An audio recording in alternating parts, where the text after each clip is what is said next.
My name is Sigmund Silver. Today is Tuesday, February 2nd, 1993. I am here to interview Mr. Sam Blumenfeld, who was a survivor of the Nazi Holocaust. I am doing this under the auspices of the Holocaust Documentation and Education Center, Incorporated. The purpose of this interview is to add to the oral history of the Holocaust, so that through this living memorial, future generations will know what happened. With this knowledge, we hope to prevent any such occurrence in the future. And now shall we begin? Would you tell me your name, please? My name is Sam Blumenfeld. Would you spell the last name, please? B-L-U-M-E-N-F-E-L-D. And what was your name at birth? My name was Shia Blumenfeld. The same last name, but the first name was Shia. You would probably pronounce it here Seja or something like that. Mm-hmm. And when were you born? I was born June the 12th, 1925. Mm-hmm. And where were you born? I was born in Poland in a small town called Olkusz, O-L-K-U-S-C, which is not far from the town of Krakow. And also, that's on the west, southwest. And also, it's not far from a big city, which is called Będzin, Sosnowiec, Katowice also. In other words, it's right in between. Approximately how many people lived in your town? 800 families, Jewish families, and as far as Gentile families, I have no idea how many people live there. Mm-hmm. But there were 800 Jewish families living there in that town. Then it was a rather small town. Yes, I would say a small town. Mm-hmm. How did most of the people in your town earn a living?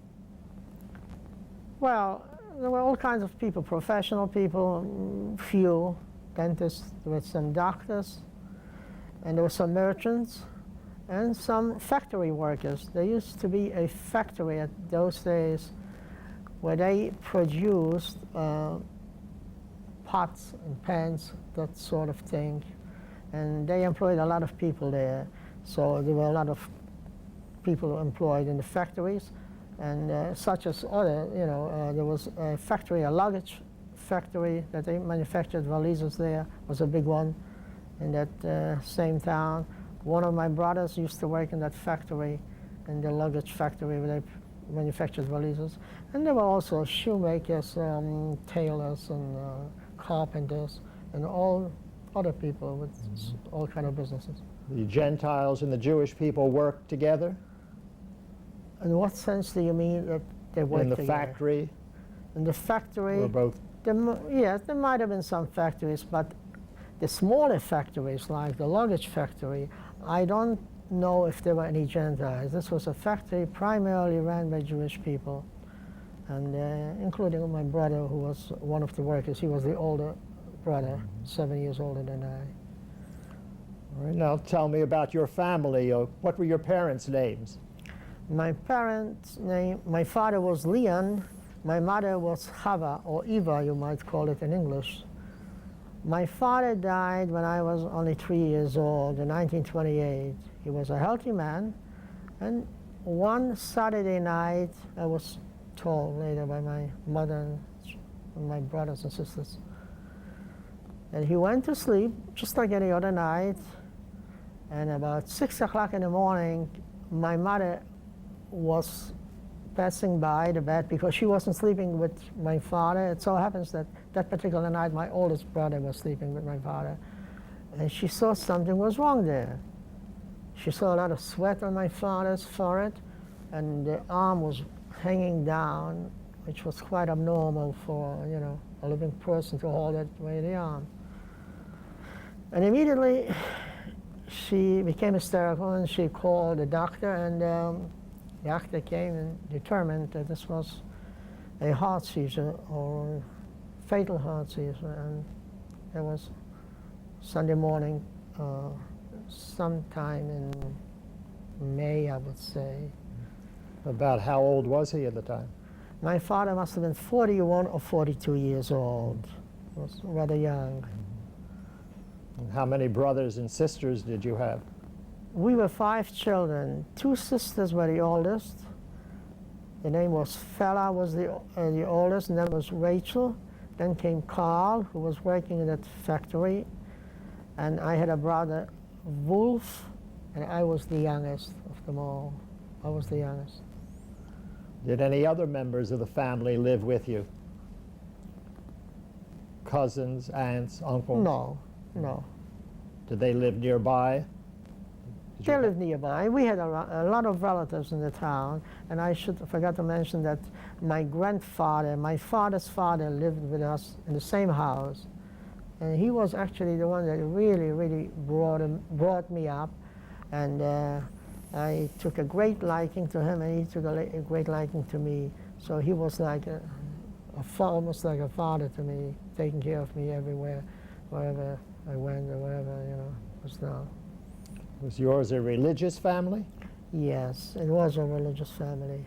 And a close family? A close, very close, and religious family, right, yes. What language was spoken in your home? Essentially, we were talking Jewish in our language, in our homes. Any other languages spoken? Here and there, we were, because my sisters and brothers who were older went to school, they also used the language of Polish language, occasionally. But as a rule, we spoke Jewish in the house. Well, your grandfather then raised you. How did he earn his living? All right, that's a good question. When my father died, he left a business which was called Getreide. I mean, that was a business where we used to sell. The farmers would come in and sell to us wheat, corns, potatoes, vegetables, and so on, so on. And we lived in that, and at that particular time, I'm going back when I was just born or so, in my grandfather's house. That was his house. We all lived there, and the business was carried on by my grandfather as well as by my father. Now, when my father died, it was difficult for my grandfather alone because this was essentially a business where you needed a lot of energy to pick up sacks, of potatoes or corn or wheat, whatever, So we were forced to take in a partner. And with the partners that we had 3 partners. All of the 3 partners eventually developed their own business, the same business. Well, it was rather selfish, you might think, because they took away the customers. Because my grandfather was getting on in his age. He might have been in his late 60s, early 70s. And little by little, they learned the business. They took away some of the customers, and they started their own business. And at the end, when we lost the 3rd partner, we had to give it up. By that time, we lost our house because the house was an old house, and somebody in that city who was a very respectable, some kind of politician, that little town, and he bought this land. He forced us almost out of this house. He gave us 500 zlotys, and the house was knocked down, and we, at that time, moved into an apartment. And in that apartment, we lived until the war started. The neighborhood you lived in, was it mostly Jewish? It was a mixed neighborhood. It's difficult to say because there were living Jews and Gentiles all around the area there in the same neighborhood. But as a child, did you have Gentile friends? I had Gentile friends. When I moved from the house, that was, I believe, in 1933. I was about 8 years old. I started school a year earlier, and we moved into a 2-family house that this man, who was a Gentile person, he had just built this house, and we were the first tenants that we moved in downstairs. He lived upstairs, and we lived downstairs. And a nephew from the landowner that we moved in, Zdzisław Kosiec was about my age, and we became very friendly. Somehow we were very, very friendly. And we went to the same class. I was disappointed, I must say, when I came at the end of this 1992 to Poland. I went back to make sort of a pilgrimage visit to this town with my wife and two of my sons. The first thing I went was to see if my friend is there, living there, or the family, whatever happened. I was told by his sister that he had died. He passed on, and he was gone. When did you start school? I started school when I was 7 years old, because this was the custom to start school when you were 7 years old, and you started public school first. I visited, by the way, the same school now again also. Was that a regular school or a religious school? No, this was a regular school only for boys, not because it was a religious school, but that's how it was there in those days. They had a school for boys and a separate school for girls. What language was spoken in school? Polish. All of the teachers and the principal were Polish people. I mean, Gentile people. Do you remember any anti-Semitic incidents in school? Yes, that was common practice. Yeah, it was. I lived not far from the school, and on many occasions we walked to the school and we would be showered with stones. It was sad, it was very upsetting, but it was a fact of life in those days, all the time. Did you know of any anti-Semitic incidents to your family or your friends during that period? Well, the only thing that I do recall is that when we're still in business, that was at the very end, that we had no money because business was very bad. We had no money to pay taxes that we have owed. And I remember as a child seeing that coming in some kind of an official and removing a lot of things from the house. A clock that was hanging on the wall, this stands out in my mind, and my mother and my sister was begging. You can see that we don't have any money. Why do you want to take it out? He says, because I hate you people. I mean, that was sort of a remark, you know. But he doesn't have to be, she says, why can't you be nice? He says, I don't have to be nice.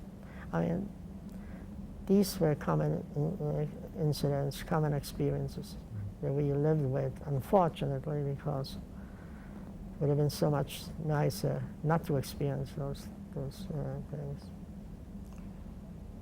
Now, could we discuss the time that Hitler was on the rise to power in Europe before the war? How serious was the anti-Semitism, and did it increase after that? It did not cease at all. When it came closer to the war, I remember I was walking in the village square. They call it Rinnek, where most people lived there and had their stores. A lot of Jewish people lived in that square, the village square. And I remember seeing marches with placards saying, "Nie kupuj Żyda, swój do swego," which means don't buy by the Jews. They marched in front of the grocery stores and other stores. Swój do swego means, how can you translate it? Swój do swego would be like, go to our own. You are one of our own, go to your own. I guess that's the best translation I can give. Go to your own. When did you first become aware of Hitler and the Nazi Party? Well, you mean about the existence? Yeah. Well, we heard it all the time. We read the papers, and we didn't have radios, but whoever had a radio, you know, had always welcomed the visitors to come and listen. And whoever wanted to listen, like for instance, my landlord upstairs had a radio. Our landlord had a radio. So whenever there was political speeches or whatever about Hitler, and his coming to power, she would invite us to listen if we wanted to. We picked up these stations a lot of times, especially shortly before the war, when he was having these speeches. You know, he's going to. That was a time when already he took Sudeten, 1938, I believe. Sudeten, that's part of Czechoslovakia. He made speeches all the time, you know, and we would listen. We were very much aware of what the situation is what's happening, what's taking place. Did you ever think it would affect you in Poland? We were very worried. We were concerned. We didn't know what to expect. As a matter of fact, because my mother had a sister here and a family in New York, I say here, I mean in New York, in the Bronx, New York, we started to write to her if she can do something about helping us to try to take us over. She started with our with my brother Carl, who was the older brother of the three, and she said she was going to start with papers, but we never had the papers on time. Then if it were possible, you and your family would have left before the war. Yes, we would have. We wanted to leave, yes. Did the anti-Semitism in your town increase as Hitler gained power? I might say yes. I would say yes, because we heard often such comments that Hitler is coming to get you. And these comments were mostly from boys, schoolboys, my age or older. They would make such remarks pretty often. Hitler's coming to get you, not realizing that he's going to be a big enemy not only of the Jews, but also of their own country, because there was a lot of destruction going on and a lot of killings. When news reached your town that Germany had invaded Poland, what was the reaction? I didn't get a question yet. When news reached your town that Germany had invaded Poland, what was the reaction? The reaction was immediate, because when the war started on a Friday, September the 1st, it didn't take long. The next day, they came to our town, because we were not too far from the German border. I would say about 25, 30 miles from the German border. So it didn't take long, and they were there. And we witnessed an incident, I might mention, when on Saturday morning, that was the following morning, we were awakened by a big crash, some kind of a tremendous noise. So everybody was running out of the town towards that area where the crash came from. And these were in the woods, right nearby the woods. What happened was two airplanes, German airplane, crashed together. They smashed together. We don't know how it happened. And of course, everybody wanted to see, you know, the event, you know, the catastrophe, what happened, the accident. So the whole town went out there. And I remember one incident that stands out in my mind, when one person, a Polish Gentile person, was looking at the fire, and there was some parts of his body, of the pilots there, smoldering in the fire. And he spit out and he said, "Good for you," you know, Schwab, they called him. "Good for you, Schwab." Now, what this man didn't know, that little incident would cost him his life, because among the people there looking what's happening were residents from the same town. However, they were Volksdeutsche. You know what a Volksdeutsche is? He was a German, born from a German family, however, living outside Germany. They immediately became, they had all the advantages. They became part they opened their arms to the Germans. To them. So when a few days later, that same German Volksdeutsche reported him to the authorities, and that man was arrested, never seen again alive. What was your first contact with the Nazis? With the Nazis, it was bad. It was bad. First of all, we had no food. We were beginning to starve there, and they would come in any time of the day and take us out to do all kind of work. When the snows came down, the snows come there pretty early there. They would take us out, march us out, and to a area out of the town or wherever on the roads there, and we would be shoveling snow and developing a good appetite, but unfortunately there wasn't any food to eat. And there was also one, I think they mentioned this book here that I have here, there was one police officer. He was a party member, an SS party member. He used to drink a lot, and he used to get pretty much drunk at the end of the day. And he would run around in the town and just beat up Jews wherever he found them. And that was a frequent, incident where this man would just run around and just, have fun beating up the Jews. What restrictions were imposed upon the Jews? Immediately, whenever they used to have people lining up for bread. So what they would do is they first line up the Gentile people, and in the end, towards the end, they would let the Jewish people line up too. However, in many cases, many incidents, by the time it came to the end, it was all gone. The bread was all gone. One incident also stands out in my mind about a Mrs. Lady that her name was about a lady that her name was Tenenbaum, and she tried to go ahead of, because obviously she realized, each time she's going to go in the end, there'll be no bread. One day she tried to march forward and stand in the line among the Gentiles. So she was pointed out by one person there in the line, and the German SS would take her out from the line. They would say, give her a smack in the face. They would say, why don't you go to the back? And also, I must mention that we started wearing bands on our arms, a white band with a Star of David. And then he noticed that she didn't have the band on her sleeve, the armband on her sleeve.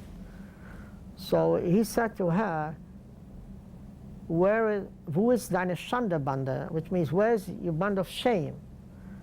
So without thinking much, spontaneously she answered to him, this is not meine Schandbande, this is not my band of shame, this is my honor band.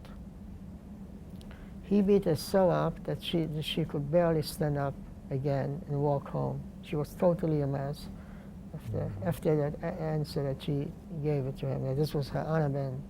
She was trying to express, her feeling, her disappointment why he would call this a Schandebande, band of shame. What was the non-Jewish reaction to an act like that? There was no sympathy ever. I did not experience sympathy. There might have been some incidents, yes. I would say there were incidents because my brother, the oldest brother, the one that worked in the luggage factory, he survived because of a Gentile family. That happened later when he went out of our town and he met this girl that he was dating, and one day they told him, Carl, you better don't go home because something is wrong in the air. We smell something, stay over here. And that was just the next following day when they made a liquidation in the town where he was at that time with my sister, because my sister was married, and they left our part and they went behind way east near the Russian border there, in a town called, near Lemberg, Rohatyn. And there they lived during the war. And this is where my brother actually was hiding out, in the same town. They took him in that night, and this is how he survived. But This happened much later. I didn't even know about it until 1945 after I came out of the war. Were any Christians affected by the restrictions? Yes, they were. I can tell you that incident which happened one day late at night. A band of bandits, about 6 of them, came in from a nearby village, and they tried to make a hold up in a doctor's villa. Dr. Wapinski was his name, prominent doctor. What they did not know was that in one of the rooms upstairs where they came in was a police officer there. That was his quarters. He had a room there, and when he noticed that a band of people are coming in with a gun in their hand, he turned around behind his pillow, he tried to grab his gun. That's when they shot at him and they killed him.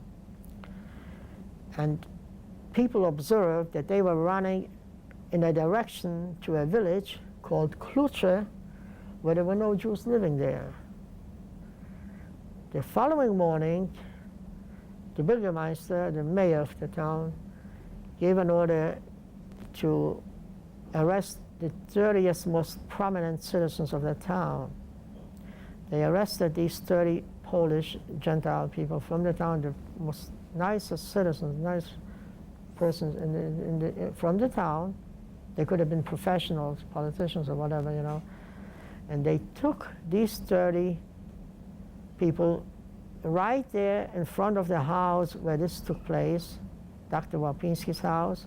They blindfolded them. They lined up an SS army with rifles. But before they did that, they made sure the whole town witnesses that. So they chased out the whole town of people, and I was there too. And they blindfolded them and lined them up, and they shot them. Well, we did not know that this was all documented by a man, by a Polish man, a photographer from the town, from our town. Somehow he was very daring, because had he been called a court, he would have been shot immediately. And he took pictures. And you have some of those pictures? In that book, I have the pictures where the people are, by that time they burned down the house first, and they lined out these hostages, and they aimed with the rifles, and the pictures are inside here. Could you show us some of those pictures? Sure.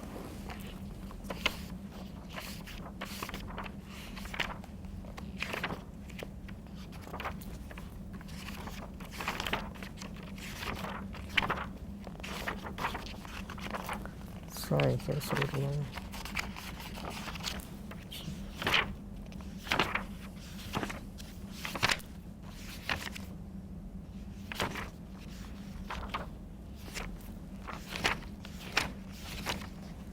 I went the wrong direction.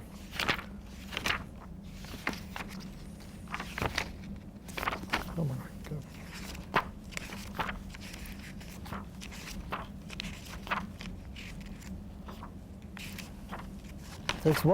There's one picture that is in Dachau.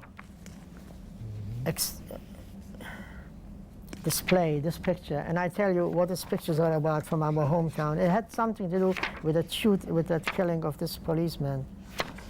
Yes.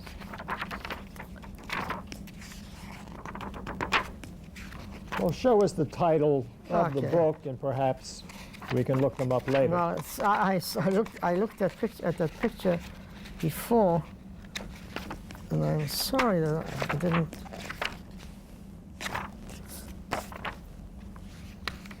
They also hung 3 people, which is also documented here.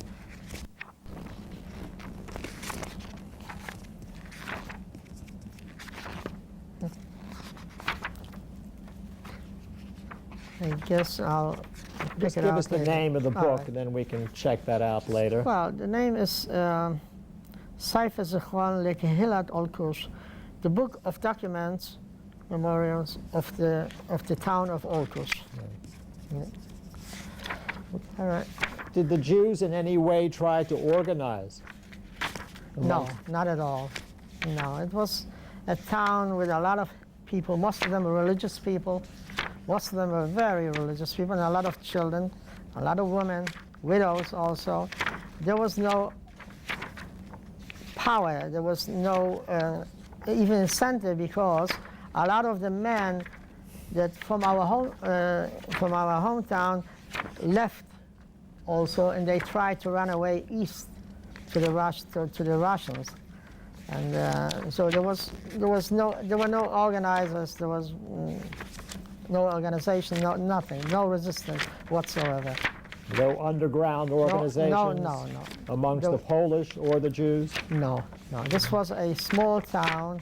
Obviously, it was too small to have the power behind it, this kind of what you talk about. But during this period, what were the living conditions? Very terrible, very bad. Terrible. People were starving, and 3 people, as a matter of fact, were caught once, and those were the 3 people that they were hanged. Again, they chased out the whole townspeople they chased everybody out from the town to see and witness the hanging. And their crime was that they went to a farmer outside the town, and they bought some chicken, and they tried to bring it in to feed a family. And they were caught. We were not allowed to leave the town because we had a curfew till a certain hours, also till about 5 or 6 o'clock. And they were caught, and they were hanged. They were sent to prison, and one day we see them setting up 3 sort of like, what do you call it, where you hang the people? Gallows? Gallows, yes. Thank you. And they hanged them. And again, this man was there with a camera, and he took the pictures. How long were you able to continue in school? Until the war started. Once the war started, that was the end of that. We couldn't continue school. After I visited my school only last year, they gave me a book, and in that book, they happened to mention what happened to that school during the war. They say they made the school into a warehouse, but they had things there. So the school did not function at all during the war. During this period, did you and your family make any attempt to run away to the east? No. The only one that made the attempt was my brother, because our sister, who lived in a town, Katowice, not far from us, on the German border, as a matter of fact, and her husband, because her husband came from a town near the Russian border behind Lemberg or Lvov, they decided they're going to go back to his mother, to his family, and this way they're going to be outside the lines of the German, because Russia took over that part until the war started between Germany and Russia, that is.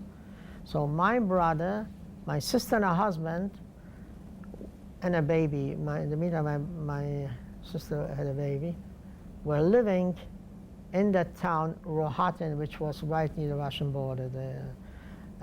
The reason he went along is because my mother thought, because he's the oldest, we would be safe. They wouldn't touch us, they wouldn't bother us. We are still youngsters, teenagers or so. So she figured he would not be safe because he was of the army age. So he better go.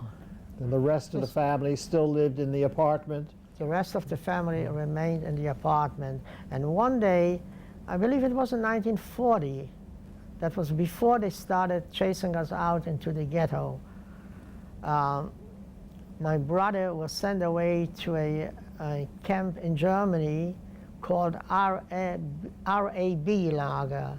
Lager is a camp, and that means Reichsautobahn, highway, where they were building highways. And that was my middle brother, Wolf.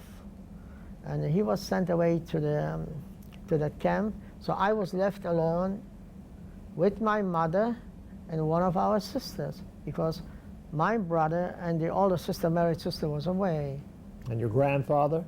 My grandfather, yes, during the war he became ill, and he wished so much. He said he had a wish. He always talked about it. If I can only live to see the destruction of this Hitler, destruction of Germany, I would be happy to die then. But unfortunately, he died sometime either at the end of 1940 or 1941. And, Well, natural causes? Or? Natural causes. In a way, he might have been better off because he wasn't subjected to the And there was a ghetto organized in your town? There came a town where they said that we got to leave our apartments, wherever we are, and move to a certain designated area in our town, which they called the ghetto area. You remember the date you entered the ghetto? No, I don't remember the dates. It's difficult to remember such dates because things were happening all the time. But it must have been sometime in the middle of 1941, I would guess. It was sometime middle of 1941, and we were cramped into very tiny quarters with another family in one. How did you first learn that you had to live in the ghetto? How I learned how to live. That you had to live in the ghetto. They put out placards, and they said by that time everybody has to be out of the town. They gave us a certain date with a deadline. By that time we had to move out, and when the date came, everybody was out. Nobody was going to try to fight. Do you recall the first day you entered the ghetto?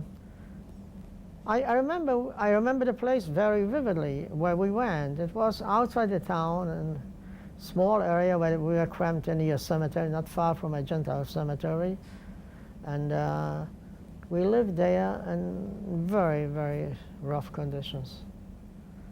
And from there, on June the 12th,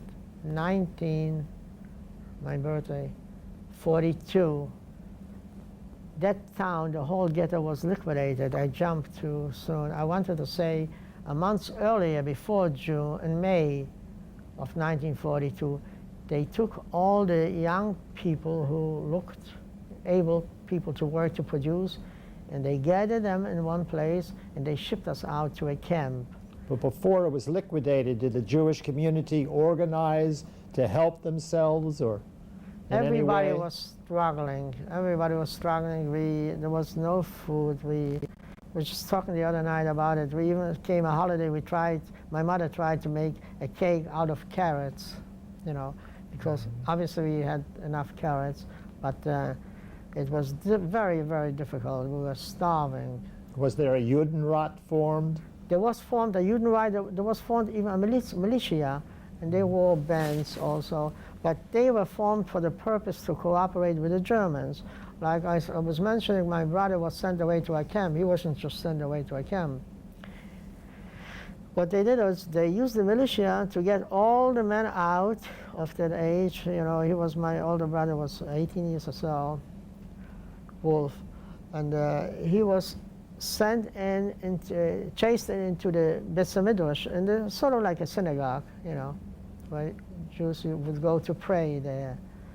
They were all sent in there into that synagogue, and there was one man that worked with the Germans. His name was Moniek Marin. I mean, his job was to try to talk into people into going into these camps, labor camps. And he was taken supposedly to the Beth Midrash synagogue to be told all about, what's going to happen, when they're going to go. In the meantime, what happened was the militia came around, they locked the doors. Right there and then, they shipped them out from that place straight into a camp. That was somewhere, I would say, also in the middle of 1941. Mm-hmm. And he went to a camp called Geppersdorf. There's even a picture in that book that they managed to hold on to. Was there a Jewish police in the ghetto? In the ghetto was Jewish police, yes. They made sure that they were standing by the border, where the ghetto started, divided between the town and the ghetto, and they made sure that nobody steps outside. And they did a good job, I must say. Good job helping the Jews?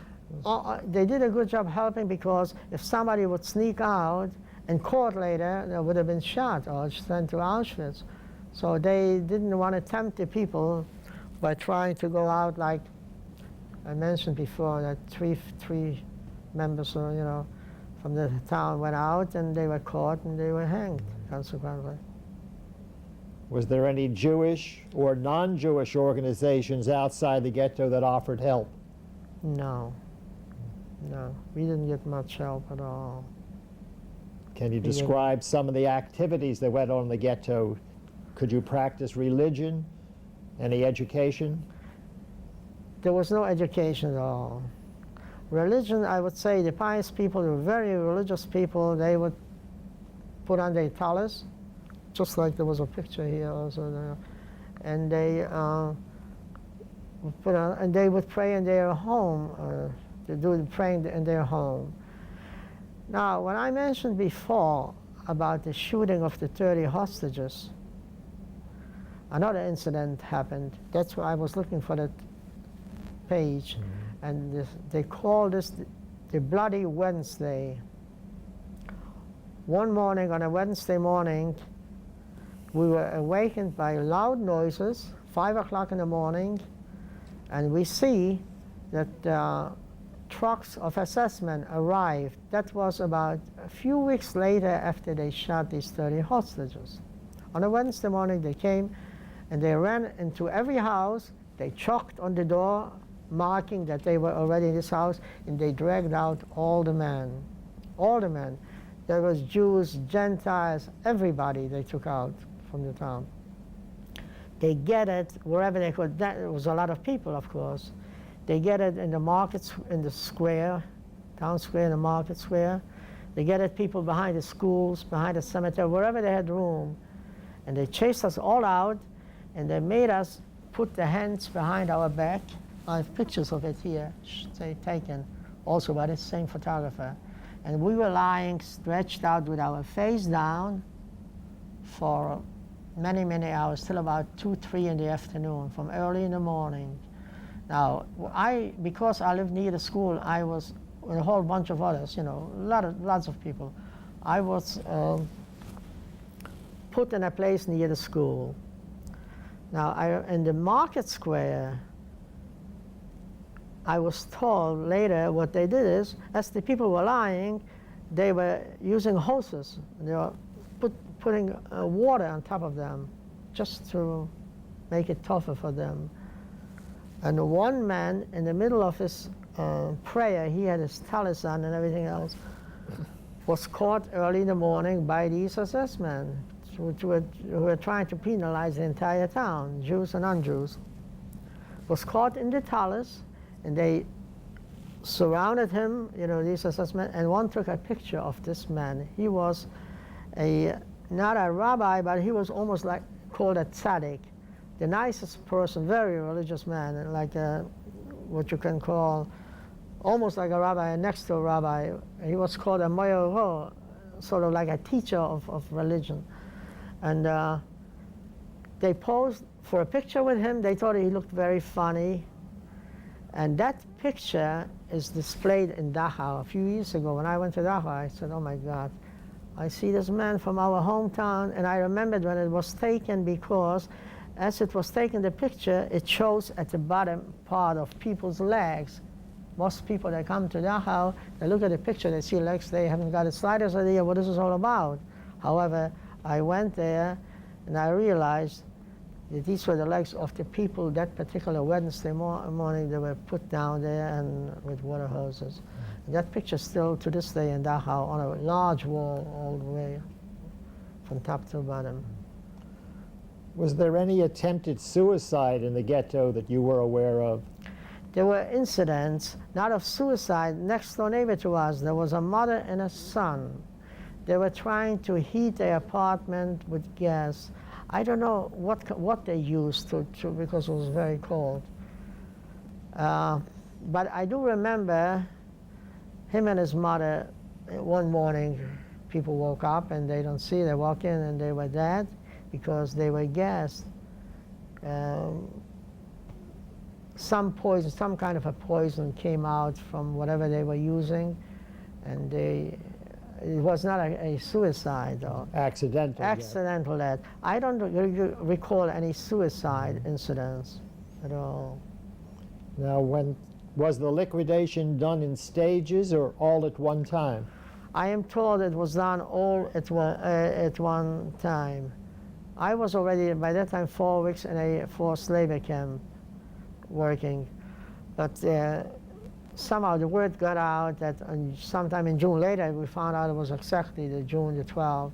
They came into the ghetto and they told the people to pack and get out. But you were not in the ghetto at that time. I was already in a camp in Niederschlesien, in somewhere in Germany. How were you selected for that? I was selected for the camp. A month before they liquidated, like I said, I think before, in the middle of May, they took all the able men and young, a little older ones, not the very old ones, all those that looked productive to them. And they put us in a school. I have a picture of the school too, also. They call it gymnasium there. And they put us in that school there. Everybody, they get it, everybody. And at the end, when everybody was there, they shipped us on trains into a Durchgangslager in Sosnowitz, which was a nearby town, a bigger town. And in Sosnowitz, in the Durchgangslager, that was like a ferrying through, going through that camp there. From that camp in Sosnowitz, they sent us away to a forced labor camp, together with lots of people where they get it from the entire area. Did any members of your family go with you, or No. they remained in? Oh yeah, of course. My brother, the one that went, the older brother of my wolf, the one that went first to one of those camps in the middle of 1941, RAB Lager, Reichsautobahnlager. He was sent back because he became ill. Because he became ill, he was sent back with a few others. There were two, three fellows. And he stayed with us for a couple of months until that time in May of 1942, when we were put together in the gymnasium. And from there, he and I went together, my brother Wolf, went together into that same camp, and it was called Niederkirch. And that was in Niederschlesien, the lower Silesia, what they call it. And the rest of your family remained behind? My mother and my sister remained. And until a month later, when they liquidated the entire ghetto. Where did they go? They packed them, they marched them. I have pictures here, lots of them here, which the photographer took. And they marched them to the station, where they loaded them up, and they sent them to Auschwitz. It's ironic that you look at the pictures, and there was one man, a tall man, Silberberg his name was, an older person. He always wore a round hat. He's right in the front there, and I recognized him. I was looking for my mother, I couldn't recognize, but I could see him there. Children and older person with their belongings marching to the station in Auschwitz. Into the station where they were loaded up on the trains and sent to Auschwitz. How did you get this news about your family going to Auschwitz? Well, people kept coming. Some people managed to stay on a little longer. They had some job to do which the Nazis needed them to do to finish off. I don't know, bookkeeping of certain business factories, whatever, they were accountants. And they kept them there a little longer, and eventually they were put also to a camp. And word came around, you know, that in the middle of June, the ghetto was liquidated, totally liquidated. Now, when you were taken to the camp, yes. How did you travel? By train. They loaded us up by train, first to Sosnowitz, to the Durchgangslager, which was a lager that they gathered a lot of people. And from there, they sent people everywhere to many camps. This was like a headquarters for shipping out the people to the camps. How long did it take you to get there? To where? On the train to the first camp you went to. First, we went to Sosnowitz. and that didn't take long, about 2 hours. We stayed in Sosnovitz a few days.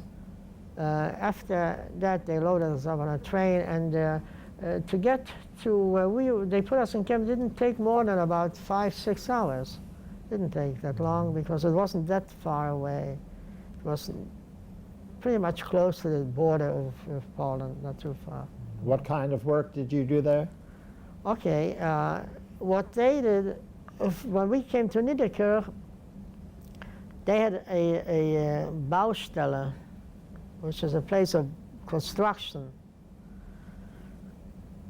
And on that construction, they tried to level grounds and make roads. Essentially, it was roads. It was that although we were in Niederkirch, the place of construction where we went to work was called Annaberg, and we marched every day an hour or so until to that place.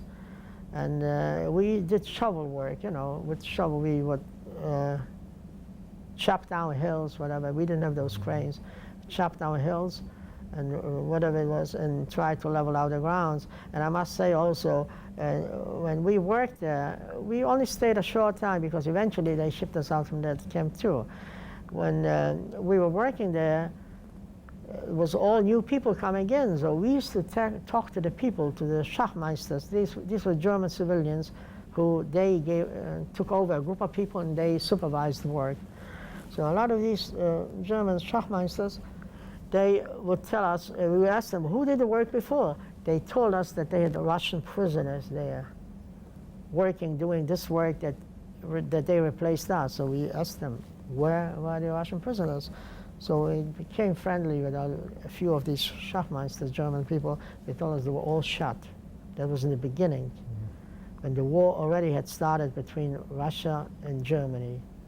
So they caught these people as prisoners, the Russian people, and they put them to work there, and somehow there came an order that they should be all shot, and they shot them.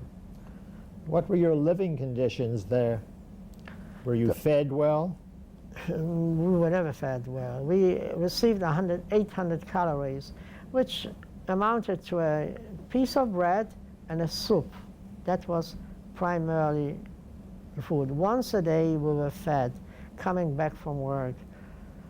And we were packed in a room, about 20 people, and they had bunk beds, what you call, one next to the other. And in the middle they had an oven to sort of heat it to keep us warm during the night. And they rationed us every day coming back from work. Of course, you couldn't take this piece of bread and say, well, I'm going to keep it for tomorrow because otherwise I have to go out for the whole day and work without any. We swallowed that piece of bread so fast that next day we went out to work on an empty stomach. And there was night shifts. You know, it was a common question to ask the people who would go out to work at 6 o'clock when we used to go back to the camp. Was the soup thick? The first question was, how was the soup? Was it thick? And if it wasn't thick, the soups that they were passing out that day because they already had received their rations, we were sad. And some guy would say, oh, today the soup was thicker. So it was a big deal for us. And we had... How long did you remain in that camp? That camp about 3 months, I would guess. About 3 months. And then they had an order to liquidate all these small camps. There was an Evi camp, Blechhammer, which was pretty much known to the area there, a camp of forced labor people. First they marched us into that Blechhammer camp. Together we were loaded on trains and shipped to a big camp called Markstedt. How did you travel there? Also by the train, all freight trains, always freight trains. What were the conditions on these trains? The conditions were always bad because they packed us in, and you know, a whole bunch of people in the train. And then when we came into that camp in Markstedt, it seemed like it was all new. That camp, they just set it up for people, and they get it about 2,000 to 3,000 people, a lot of people. What happened was, in that outside the camp, where the Baustelle was, the place of work, There was a tremendous place. They had people there also from Czechoslovakia, from Poland. They were not prisoners. They were voluntary workers also. They had a tremendous amount of people, I would say about 50,000 people there.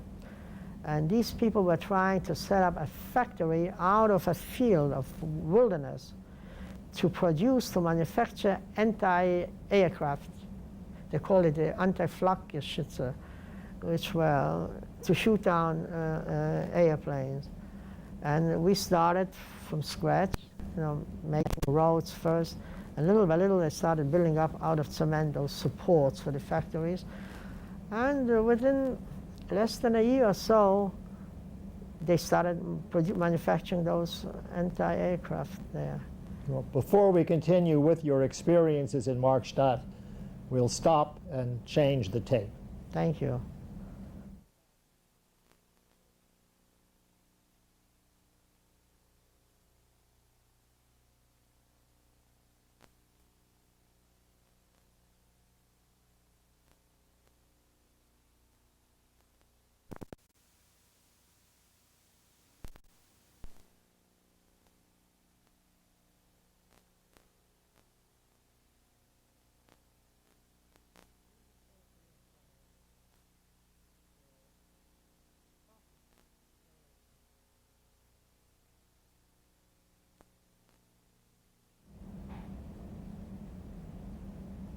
This is Sigmund Silver interviewing Mr. Sam Blumenfeld, the second tape of our interview. Mr. Blumenfeld, you were talking about Markstadt labor camp. Could you tell us of your experiences there? What was your daily routine, the living conditions? All right. The living conditions were the same as they were in the other camp that we came from. It was a camp inside. It had a tremendous amount of buildings, barracks they called them. And we were assigned 20 people, an average of 20 people to each room. And again, the rations were received, a piece of bread and the soup, every day at the end of the day when we marched back from work. In the morning, we would march out with the guard, and also a Gruppenführer from inside the camp. He was a Jewish person, and he was also overseeing us also, until we came to the place of work. I was assigned at that time, thanks to my brother, when they were looking for somebody to work on a locomotive, and I was always the younger one, he tried to protect me. He says, you know what, because he was in the camp before, he says that is going to be a good job, because you won't be part of a whole group. You will be all by yourself with the engineer, the locomotive engineer, and you will be with him most of the time. So I volunteered, and I said I could be a fireman on a steam engine. They didn't ask me experience because obviously it wasn't important to them. So my job was to be a fireman on a steam engine, and I worked with this German engineer. They call themselves Lokführers, locomotive leaders, because they were setting up the locomotive. And to this locomotive was attached a lot of wagons, sort of like a V. And they would load up these wagons with dirt, sand, all kind of things, whatever, when they tried to straighten out. And they would, and we would go and dump it. This was a daily routine, They used big cranes already there for cement mixing, and they would load up on these wagons. And my job was in the morning to start the fire and to help them out during the day's work. And how were you guarded there?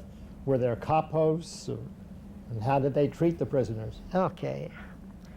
A capo usually was a reference to a concentration camp. A concentration camp was a camp where there were mixed people, Gentiles and Germans, Gentiles also, and Jews, all kind of people. And we wore striped uniform. This was a concentration camp, and this is where they had the capos. While we were in a forced labor camp, we didn't know, the name capo was not even familiar to us. We were inside the camp. It was run by a Judenelster. There was one man who ran the whole camp inside.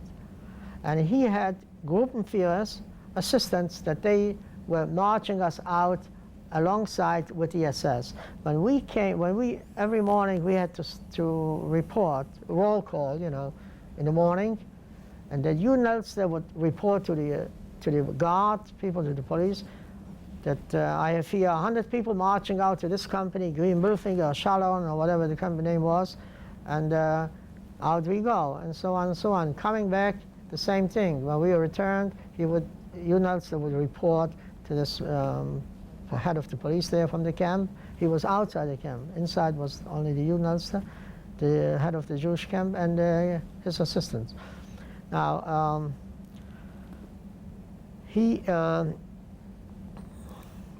I wanted to mention a very important incident that I just recalled now. That was in the beginning that we thought that we might still be able to write to our family back wherever they are. So my brother and I dared to write a letter and see if we can contact my sister or my mother. So since we were not allowed to write letters and send them out, what happened was we would give it to a German civilian on the Baustelle, on the place of work, and he would drop it into the mail, and we would think, fine, everything is okay. In the meantime, what happened, that they intercepted the mail. And one day when we came back from work, one of the policemen there comes in, he says, well, I have some packages of food, you know, for some people, but being it was wet, it was raining, snowing, you know, I cannot exactly read off the names, you know, but because we never write down a return address. So he said a few names, including Blumenfeld, because my brother and I had also written out a letter. So we had packaged some food. We stepped forward, my brother, not me. He always protected me. He stepped forward. Another guy, Steinberg from our town, a few people stepped forward. He says, you want a package of food? Do you recognize this? Of course, it was the letter that they intercepted. And he gave an order to give 25 lashes on the behind to each one that sent out the letters, including my brother. My brother received the 25 lashes. It was never the same. One day in March of 1944, they decided they're going to liquidate the forced labor camp where they had only Jews there. And they're going to instead send us, it seemed that they did it everywhere. They liquidated the forced labor camps. They decided that they're going to send us into a concentration camp which was erected simply for the purpose of transferring the people from Markstedt to a place called Pfimpfteichen, which was the place of work was right in between Markstedt and Pfimpfteichen. So in Pfimpfteichen, they set up that concentration camp. Now I'm going to go to the details about that concentration camp. But while you were in Markstadt, can you describe any incidents where you or your fellow prisoners helped each other?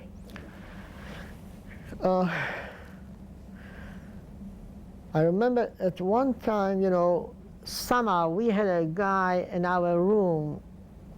He was a distant relative of mine. He was roommates there, also the head of the room. You know, there was always somebody taking care of the room, people. And he said, why don't we do something? Why don't we try to fight? Because, you know, it was getting very tough, rough, because people were dying all the time. People were committing suicide in the bathroom, the showers, in the toilets. That was a Markstedt already, because it was just unbearable. So he said, this person, Schickman, it was his name, why don't we start already doing something? We know we're going to die. Let at least kill some of our murderers, you know. And he decided, well, we have knives. What do we have? Knives to share the bread, to cut the bread, because in order to try to be fair, when we received the bread for the room, we had made ourselves a scale out of a piece of rope and 2 little covers from a jar, whatever, you know.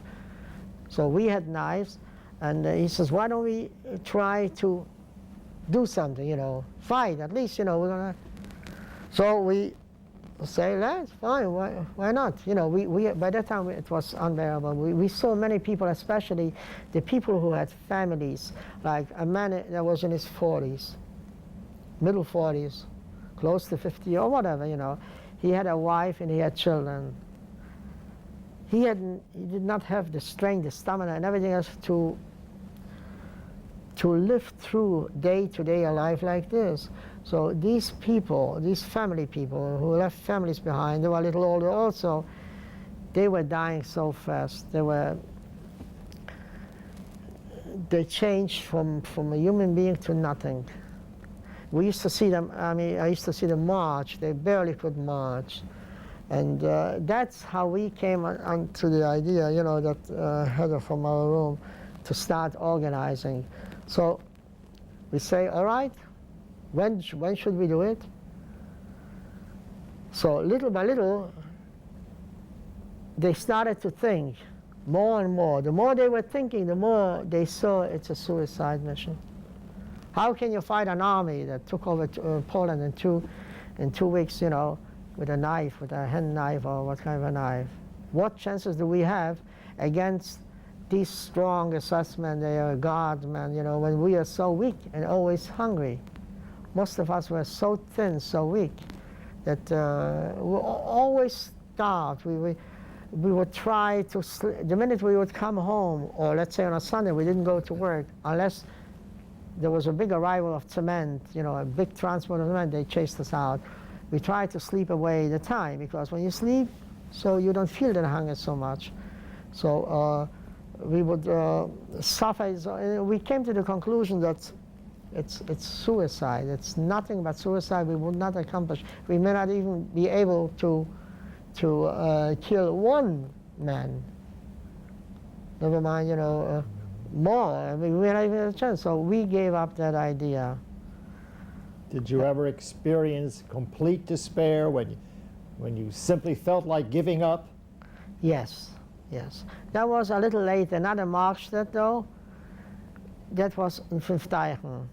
Because when we came to Pfiffdeichen, it was a different story, like a different administration, different setup altogether. How long did you remain in Markstedt? In Markstedt till March 1944. Till They March liquidated 1944. that camp? They liquidated totally the camp, and I want to point out how they went about it. One day in March 1944, it was still snow, cold. I forgot to mention that every so often we would have a committee, Mengele or whatever, you know, a lot of these, I forgot their names, they come around, make selections. That happened all the time. That happened during 1942, 1943, and every so often they would come around because they would see that a lot of people could not produce. So they didn't want to hold people, feed them, and the minute you became unproductive, they wanted to eliminate. So consequently, they made selections. They made us all enter the roll calls, the plots there, and that doctor, I forgot the name, you know, there was a black uniform, the Luma, they used to call him the Luma uncle. He was limping, so, you know, he went around and he made selections all the time. And he would select this one, that one, that one, that one, all the time. And these people were selected and immediately sent to Auschwitz. We never saw these people again. Now, when it came March 1944, and they decided to liquidate that camp there, which was a forced labor camp only of Jewish people, they decided who they're going to take to Pfiffdeichen and who they not. Because Pfiffdeichen was a concentration camp affiliated with a nearby camp, Gross-Rosen, in Auschwitz. It was a different setup altogether. So what they did is, there came 2 SS doctors. They set up quarters in one of the blocks on the barrack, on the barrack in one of the rooms. Everybody had to undress totally naked.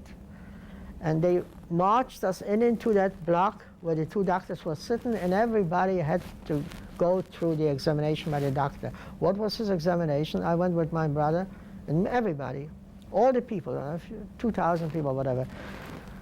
They took a look at you, if you are skin or bones, or, you know, they said you go there. And the one that could still look productive, healthy, they made him go in the other side of the block. And so I went in one place of the block, and my brother was separated from me, probably due to the fact that he was getting those 25 lashes, because he was never the same since then. So at that time, they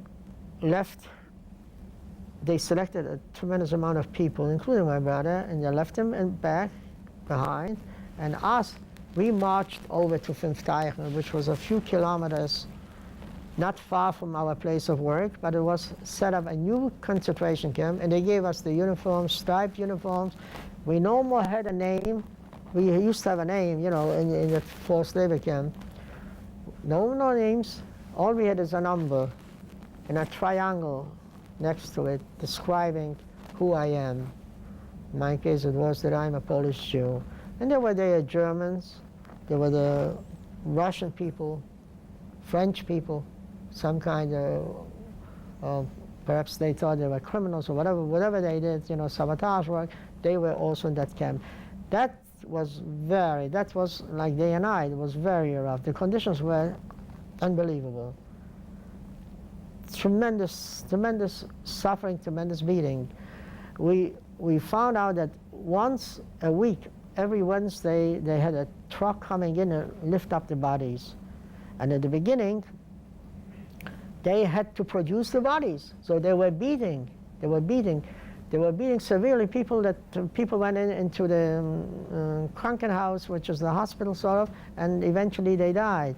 And a large amount of people started to run away because it was impossible there. They tried somehow to escape. What happened was, many days we came back from work, as we marched into the camp, they make us all look to the left. When we looked to the left, we saw the escapees caught and eaten up partially by the dogs. They were chasing them right, you know. Whenever they caught them, they were eaten. So what they made us see in order to scare us, that we shouldn't run away, they made sure if you didn't look when you marched in, and some assessment would notice it, he would smack you, really. We had to look and see what happens to these people, poor souls, who try to run away. And they produced a lot of bodies every Wednesday. And they had supplies. In other words, they tried to fill a quota. You know, we didn't know exactly how much, but it was very, very rough going. What kind of work were you doing? I was still doing the same work because we went to the same place of work, to the same place. We were assigned, whoever was assigned, you know, before, let's say, to a certain company, continued again to do the same work to the same company, because in a construction place where you build such a tremendous development, you have lots of companies, and each group was assigned to certain companies. My company was called Green and Billfinger. So naturally, I went to the same work and on the locomotive. Occasionally, they would transfer me to work on a large crane and do the same work also, like make the fire and oil, whatever, you know. This was my job until they liquidated that camp. But that Blumenfeld, that concentration was rough going, very, very rough and tough. Did all the prisoners work in the same area that you worked? This was a big area. It was one big Baustelle, construction place. They had different sections. They had sections where they did only cement work, carpentry, or smith, blacksmith type of work, what they would do. I mean, we were spread out all over the place. At the end of the day, after the working day, everybody would return to their own group, to their own group, inferior group, and march back to camp. What different types of prisoners were there? Were there Gentiles, gypsies, homosexuals, politicals? Yes, I did see homosexuals. As a matter of fact, we had 3 Lagerältestes, head of the camps, and all of the 3 Lagerältestes were German homosexuals, and somehow, because it was no secret, they marked, the triangle had a certain color indicating that who they are. And because they were, homosexual, they were put through concentration camp. But they were destroying anyone that wasn't capable of producing, even people that of their own German people. If somebody was crippled, let's say, or whatever, they would destroy him. They would send him and destroy him. This was his philosophy, part of Hitler's philosophy. And it's happening right now, too. I just read in the paper that a German man, was in a wheelchair, young German man. It was in the paper about a week or 2 weeks ago. And he was on the top of an escalator in a certain station, bus station or railway station. He was pushed down. He was pushed down in the wheelchair, and he got so injured that he eventually committed suicide. And they are very much concerned now with the situation in Germany too, because they know they're going to be the victims, like gypsies and so on and so on. But we had a lot of Russian people, we had a lot of French people, Czechoslovakian people, Polish people in our concentration camp, and German people. It was a mixture. Was there any difference in the treatment of the different types of prisoners? No, there was always an exception. If you knew the Lagerälteste, or if you knew, you could be spared, or you would get better food, a piece of bread extra or something like that. But essentially, I must say that everybody was treated the same. Everybody was treated the same in the country, and treated miserably, terribly. Who, if other than German, guarded the camp? Nobody else guarded the camp except Germans. When we were transferred to the concentration camp in Pfingsteichen there, this was strictly the black shirt SS. Whereas in the other ones, there were all kind of police. They might have been party members or not. We don't know. But here in the concentration camp, it was run strictly by the SS. It was the same like being in Auschwitz almost, because the same administration, the same orders. That we are part of affiliated with Auschwitz. Gross-Rosen, which was a nearby extermination camp, and Auschwitz. This was part of it. Were there any kapos at this camp? Oh yes, oh yes. Immediately they made kapos. As we marched in, from the first time they marched in, they selected kapos. Some were Jewish kapos, a lot of them were Jewish kapos, and some were non-Jewish, Russians. There was one guy, a Russian Ivan, strong guy, and there were some German kapos, all mixed kapos. Was there any underground organization or any acts of defiance in the camp? No. However, there was one head of the kapos, Estreicher, Jewish person. He was a capo. I don't know why he was the head of the capo, but he was one of the top capos. One day he went out to work with the others and disappeared. He never showed up again. Never came back, and he did survive the war. I believe he lived in Belgium or somewhere, and there were a few people that escaped. Even in Markstedt, there were a few people. A man from a nearby town from Masmonka disappeared one day, and he survived the war. Of course, he made it rough for the others, because each time this incident happened, there was some punishment going on all the time. Were there any children in this camp? Children? No. Why were they? Any women? They had women. In Markstedt, they had women. Not in Pfingsteichen. When we were sent into Markstedt, there were women from our hometown. And there were a few women, I would say about a dozen of them. They would do mostly work in the kitchen and all women type of work, whatever they could do, you know. We were so occupied with our own problems. Details what they did, I don't know, but they used to work mostly in the kitchen. At the concentration camp, did any outside organizations visit the camp? No, not to my knowledge. Not to my knowledge. Was there any attempt to observe educational or religious practices? No. No, religious practices was a vice, a very bad one for the Nazis. There was never any religion practice, and they wouldn't dare, anybody wouldn't want to practice religion. Not to my knowledge at all. Were you able to get news from the outside world, the war progress? Well, yes. We would get it not inside the camp, of course, we were outside. When we were outside at a place of work, we mingled with people who were not prisoners like we were. So they would tell us, and we knew exactly what was going on. Even the locomotive engineer that I worked with, and I worked with several of them, and several locomotives. It wasn't always one locomotive that I worked. As a rule, they were very nice, the locomotive engineers, and they told us a lot. I had, until the very end almost, one engineer, locomotive engineer, that I was on his locomotive. His name was Alfred Kleinwächter. He was already in his late 60s, early 70s. He was the most charming man I ever met.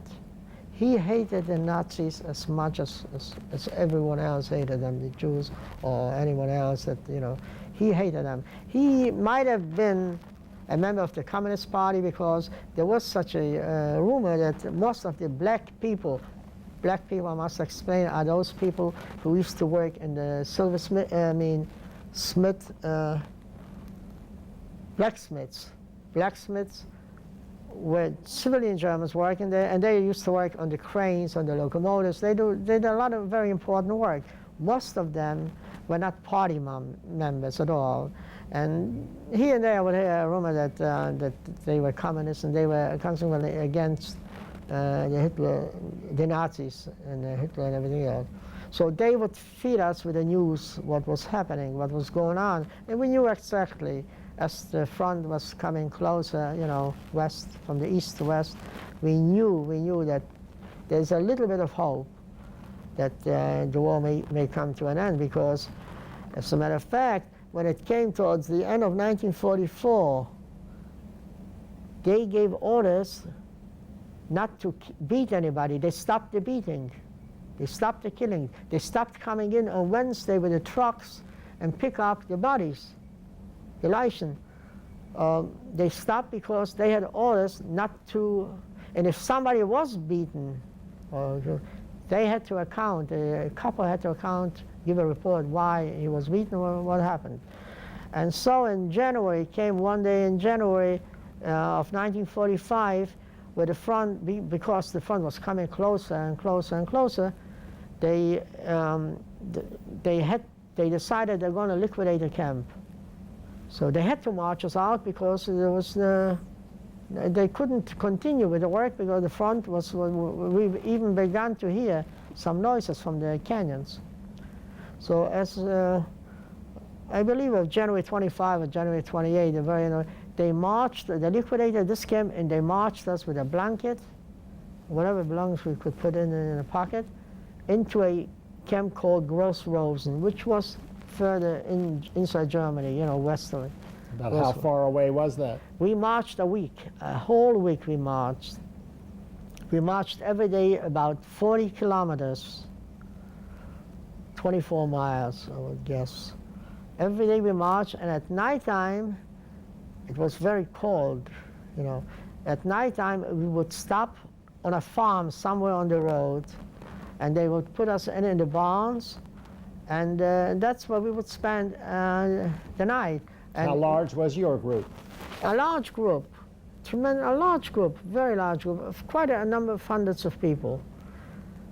They sent other people, I mean, that sent people to other camps, but I was in the group that marched from Pfenfteichen to Gross-Rosen. And every day, like I said, we marched 40 kilometers, stopping off on farms. We had no rations, there was no food coming in, so whatever they would get from the farmer, potatoes, whatever, they would feed us with that. Now, one incident happened. The people that couldn't march, they were weak, they shot them on the road, right at the curb, they left them behind. There were plenty of people that didn't have the strength to march. They shot them and they left them behind, they kept on marching. But one morning, we woke up to start getting ready for the march, and we were inside a barn, big, tremendous barn. And inside the barn, when we slept the night, we tried to stick together one to another to keep us warm.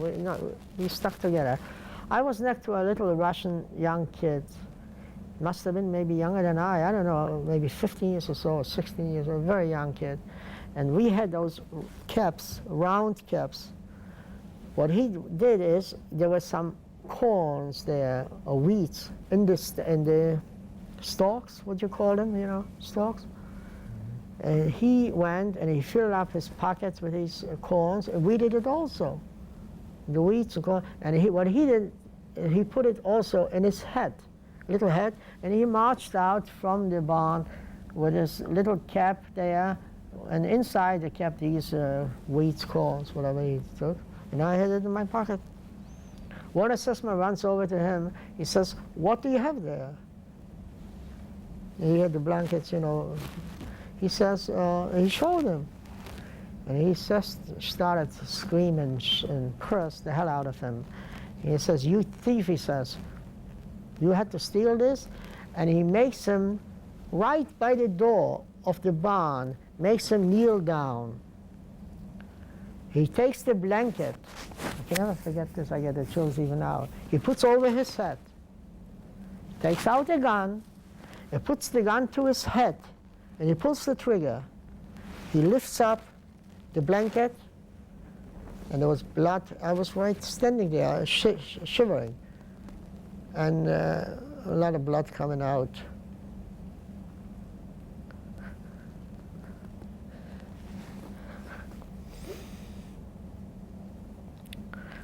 I'm sorry.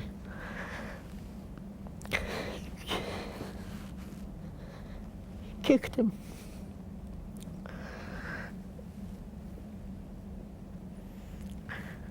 That's when a young kid died. So then we marched on. We came to Groß-Rosen. Groß-Rosen was nothing but a destruction camp. There was a crematoria there, and every morning we saw their taken out bodies who died at nighttime, during the night, and they lined them up right outside the building, and then they would go around, pick them up, and send it into the crematoriums. And what was your routine there at Groß-Rosen? We did not go to work there. We were put in a cramped into a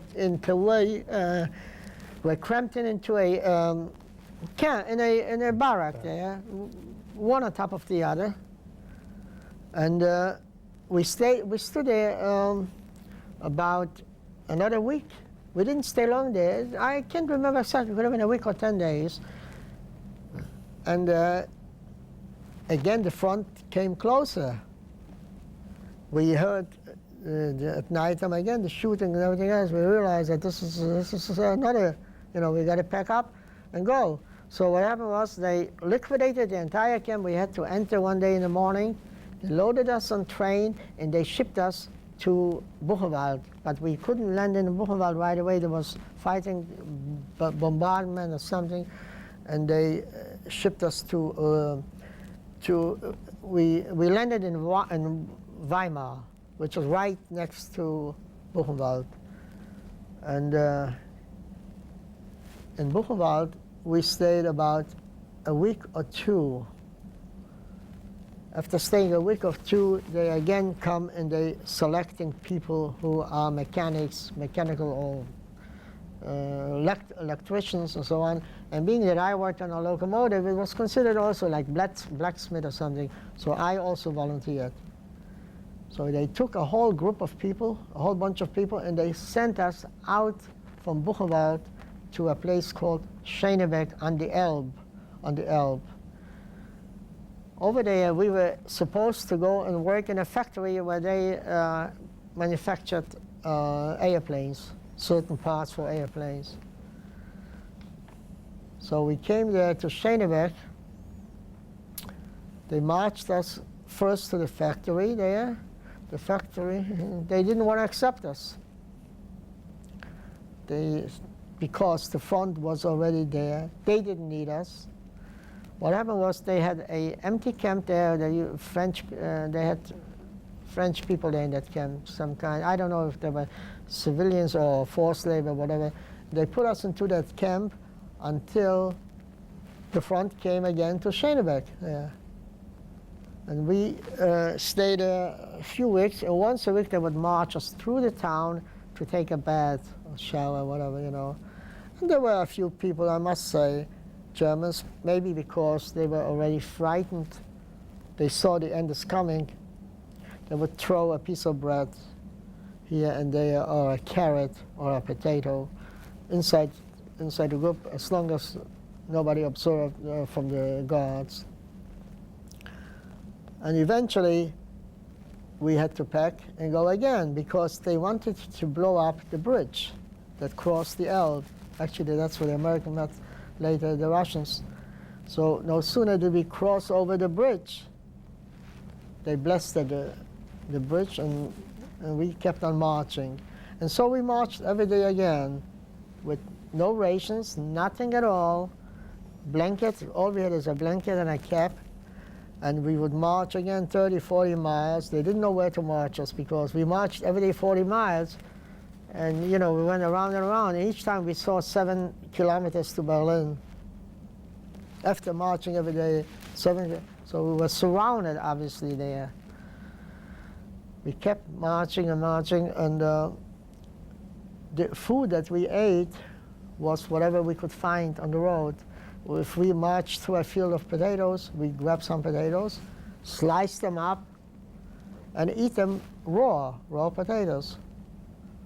One day, we marched, and we see a horse bombed out. A horse was bombed, you know, and with a wagon, you know, and that was a picnic for us.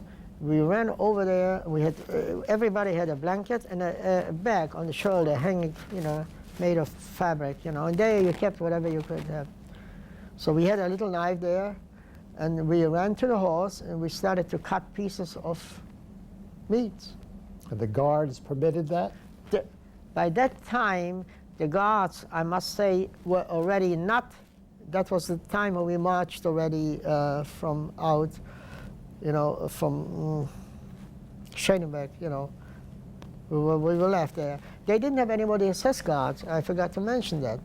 What they did at the end, they organized a Volkssturm. Volkssturm were people 65 and over to help them out. They couldn't spare soldiers, anybody.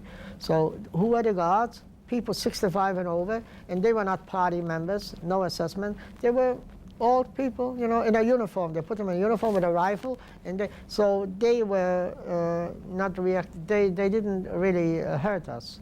Were any able to escape during this period? There were always people escaping. I was one of them that I tried after we rested in one place. We were getting ready to march.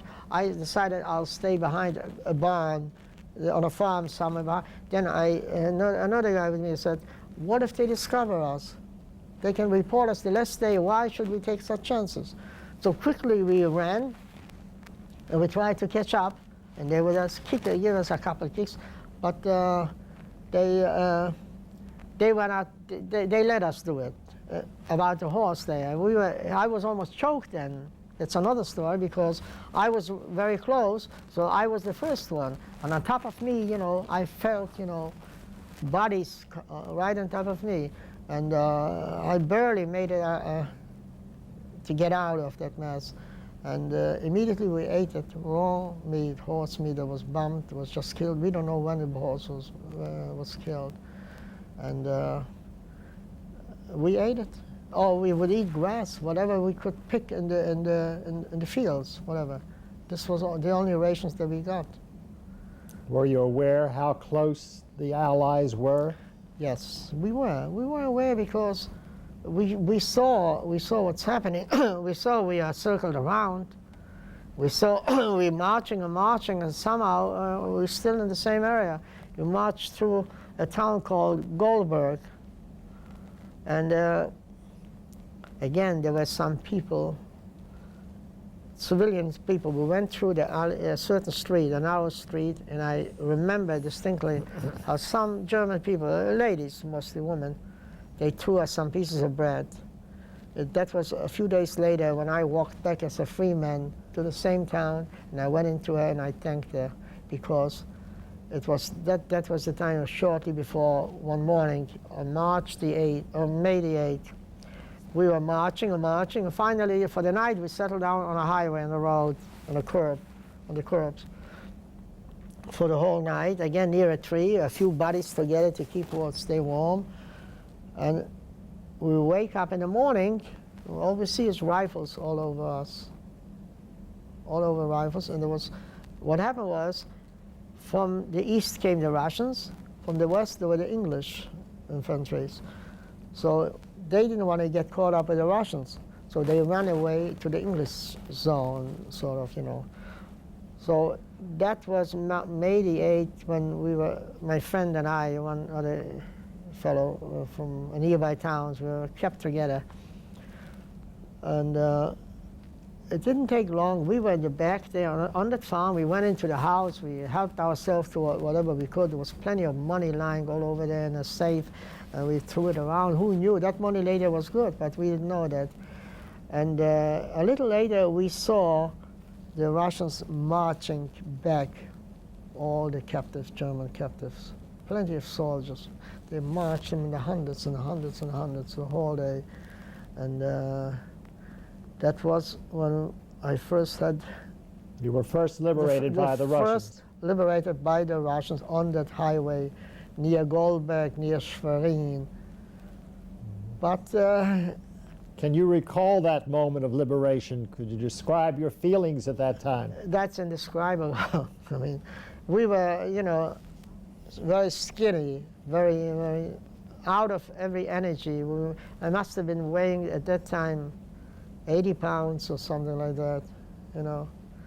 We could barely walk, but we helped ourselves into anything we could, because the houses are empty, they were afraid. Most people ran away from the Russians, so we helped ourselves to food. And we settled for a day or two in a little village on a farm, and we asked the people if they let us in. They brought us in eggs, and they let us stay there just to rest up. And one day, as we were making for breakfast eggs, I see a shadow blocking the sun in the door. Turn around, it's an American GI. His name is Joe, from Brooklyn. He says, "Can I join you?" I says, "Of course." And he joined us. And I never forget, you know, I says to him, he told us his name is Joseph, not Joe, Joseph, from Brooklyn. I says, "I have an aunt in Brooklyn, maybe you heard of a Bexley." He says, "Well," he says, "you know, New York is a big city. There are a lot of people there, a lot of million people." And what I want to emphasize is that he stayed with us, he shared his food. For the first time we knew what food is. He showed us the instant coffee that I have never seen it before. Instant coffee, and he gave us blankets, you know, chocolate. How did you communicate? In what language? Well, he knew a little German, and I knew a few words. I always, during the wartime, I had a book, English, Polish, and I tried to study myself. As a matter of fact, right after the war, the first thing I did, my first aim was to learn the language, and I immediately learned the language English. But it's a good question. He spoke a little German, and a few words I spoke in English. We had no problem communicating. And then I tell him, "Why don't you take me?" I begged him, take me. I knew that I have nothing to come back to. He says, "All right, okay, I'll take you. One morning, wake up in the morning, he leaves us a nice note. He says, "Look, I'm going to Hamburg. On the way to, that was not far from Hamburg, because I'm being shy, I'm going back to the States." Yeah, we were young kids, naive, you know, but I had another problem. Soon after the liberation, I was inducted by the Russian army. How did that come about? That should be interesting. Thanks to my friend. My friend spoke a little Russian. He was from a nearby town called Benjin. His name is Oskar Zuckerman. Now it's Oskar, it used to be Usha Zuckerman. He knew a little Russian.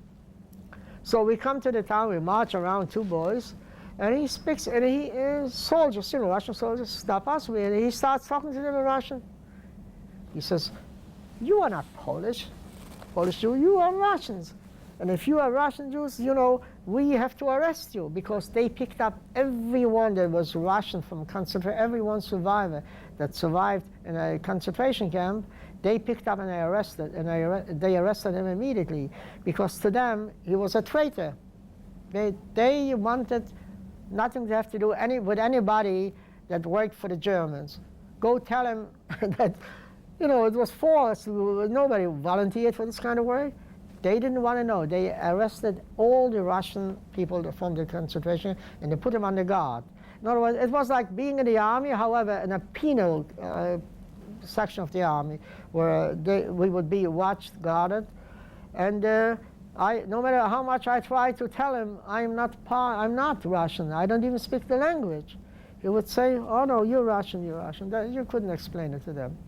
So as a result, the two of us were taken also into the Russian army under a guard, penal Russian army, section of the penal Russian army, and we started a exercise. And you know, every morning, 6 o'clock in the morning, we would start. You know, like you get in the army, basic training, I believe it's called. Yeah, basic training. And you weren't prisoners. You were. I was prisoner. We were soldiers, but under guard. I had no freedom. I couldn't pick myself up, go away. I was under guard, watched. Soldiers, but under guard. So I say to myself, "Oh my God, here I was waiting for this day to be free. What am I doing here under guard?"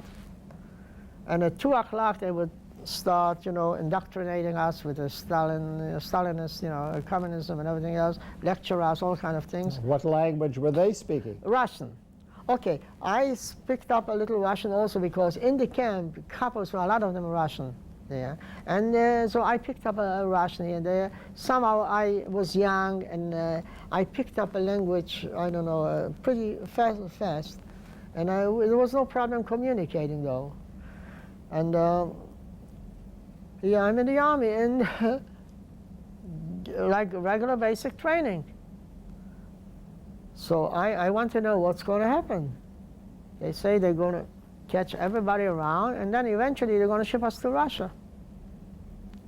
So after being there, I remember a total of 4 weeks I spent again under guard, after trying to be liberated for a few days only. So what happened was, eventually they could not ship us, because the trains, the tracks, everything was all bombed out. So they decided they're going to march us until the first town, which is going east, Stettin or Stargard. That's quite a distance from where we were, because we were in a part called Mecklenburg, northern Germany, but inside German territory. So they marched us every day, again like 30, 40 kilometers, but we did not starve anymore. They gave us plenty of food. When we stopped off by a farmer, they made sure that we have meat, everything. They fed us pretty well. And you know, we would sit about 10 people around a pail of food and all eat together. I mean, that much, you know, they gave us plenty of food, you know. And we marched again for quite a few days. As we were coming closer to the town Stettin, where I knew that here, either I run or I'm going to Russia. So what I did, I bandaged my foot, my right foot, and I marched to the front, and I say to the guy in front, the sergeant, whoever was on the horse, I say to him, you know, I have a problem all this time remaining behind. Why don't I go ahead? This way, it's easy for me to catch up. And he says, go. So I went ahead. And I walked faster and faster and faster. When I turn around and I see that I'm quite a distance, I started running, practically running into the town. By that time I was already in the town of Stettin. Szczecin it's called. It's now Polish territory, part of the exchange, you know. Russia took a certain territory from Poland and they gave the German part back to the Poles, Stettin. So I run in and the first thing I see is a soldier supervising Germans, you know, they took down the pianos, they took down furniture, all kind of things. They loaded up on the trucks, and this they shipped into Russia. So as this guy was supervising the people, I said to him, do me a favor, says in Russian, tell me, are there any Polish Jews here around somewhere? I was already dying to meet somebody, you know, somebody of our own people. He says, yeah. He says, go to that. He gave me an address. He says, there's some people from Krakow, from Lodz, from Warsaw, from Kielce. Go there. So I keep going fast, running, and sure enough, I come into that area where I meet people from our own people. Were you in Russian uniform? No, we didn't have uniforms. We wore the clothes that we had. Although we were in the army, but they didn't give us uniforms. No, they didn't give us uniforms, but they guarded us everywhere.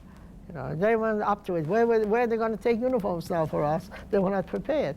They picked up all the Russians first, and then they sent them away. So these people took us in, took me in, actually. I was alone. My other friend was still there, and I didn't know what happened to him. I stayed there for a few days, and these people took me with open arms. We had food already because we went out. We were not afraid. We walked into the German families. They would give us, they were very scared in those days, you know. So they give us anything that you would want to. And after a few days, and in the meantime, I heard marching by. I was scared because I didn't know, are they looking for me or not? I never knew if they're missing me or not, because then I heard in Stuttgart, another 20 kilometers from Stettin, the trains were running already, and from there they shipped everybody all the way east, including my friend. And for many years, until I came to the States, and one day in 1953, I go to a New Year's party, Times Square, Hotel Diplomat, I believe it was. I take a look, I say, I don't believe, my God, Zuckerman, Oscar Zuckerman, what are you doing here? How did you, I thought you were in Siberia someplace. And he says to me, and I thought that they shot you, because he didn't hear from me. What happened was, he went on the trains, and when he came in deep into Poland, Taco in Lemberg, in Lvov, that was a connecting station, a tremendous station, a connecting station. A transport was coming from Italy, to Italy, with Italian soldiers, prisoners from Russia. A transport was going from Russia into Italy, and Oscar was going to Austin, to the east. He jumped train into the Italians. He must have known a few words Italian also, you know, or something. He jumped in there and he begged them, you know, to protect him, hide him. And this is how he wind up in America. He went to Italy, he stayed in Italy there, went, I don't know where else he might have gone, I never remember. And eventually he came to the United States, and we met here. And you remained with the Polish Jews for how long? With the Polish Jews? Yes, that's a good question too. Well, eventually we had to quit. You know, we stayed there a week or so. And we started going back to Poland, to home. There was no home anyway, but we had to see it with our own eyes. So we go in first to Poznan, which is a very big city.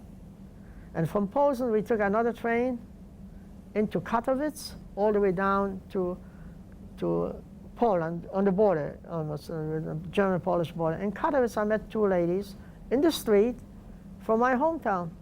And they informed me that my brother, Karl, is alive, and he lives in Krakow. And they gave me the address, and he is married, he lives in Krakow. So I was very excited. At least I knew that my brother's alive, but they told me that don't go back to Olkusz because nothing there. So I took a freight train. There wasn't any passenger trains running yet. And I drove in the middle of the night, 2 or 3 o'clock in the morning. I come to Krakow, and I asked, I was never in Krakow before, I asked the streetcar director, whatever he was. I say, where's this address? And he tells me, just go 1 block this way and to the right, and right there is Service Center 20. That's where my brother lived. And sure enough, I knock on the door, and I hear in the middle of the night, you know, a lady's voice answering, who is there? So I say, who I am. I am Sam Shire Blumenfeld. And she opened up the door, and of course, you know, we embraced ourselves. And Now, you'll tell us about your reconciliation with your brother at the next tape, because we're at the end of this tape. Okay, thank you.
This is Sigmund Silver beginning the third tape of the interview with Mr. Sam Blumenfeld.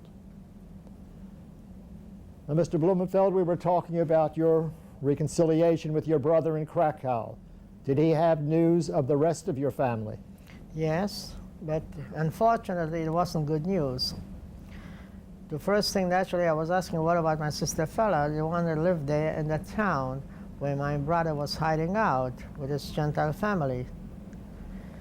He told me that unfortunately it was so sad because he was thinking all the time that she's hiding out by a Ukrainian family there with her husband.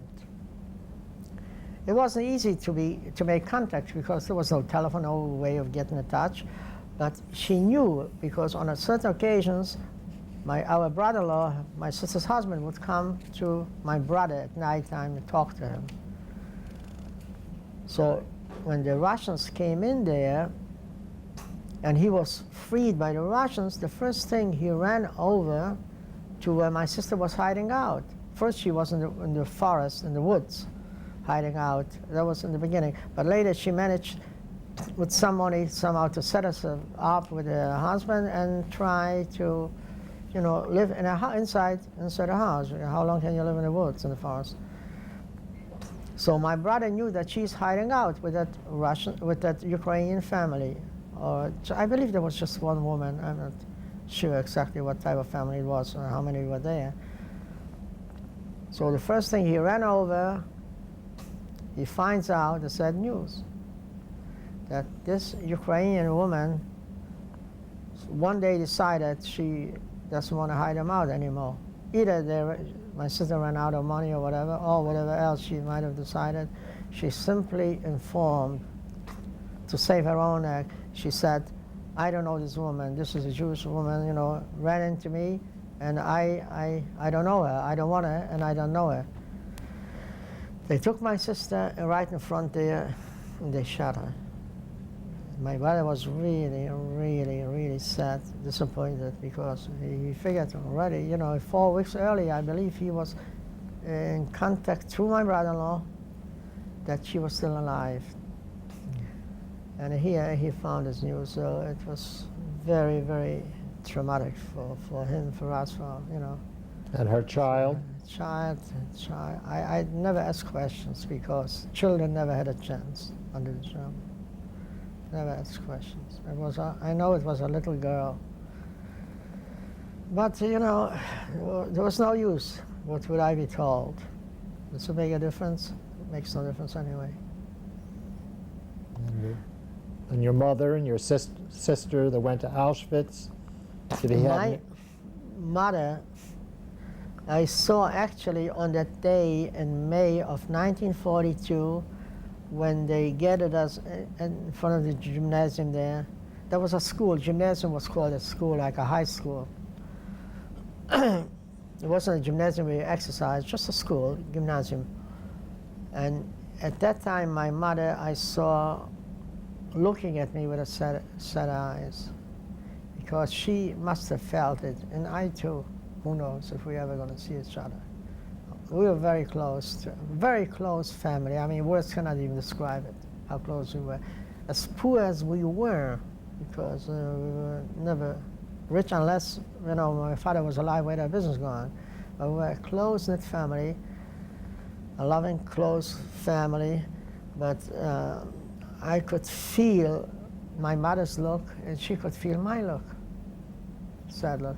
And my sister, she went to Auschwitz too. I don't know exactly details how, but I know she did not wind up in a concentration camp or a labor camp of some kind. I know she went to Auschwitz.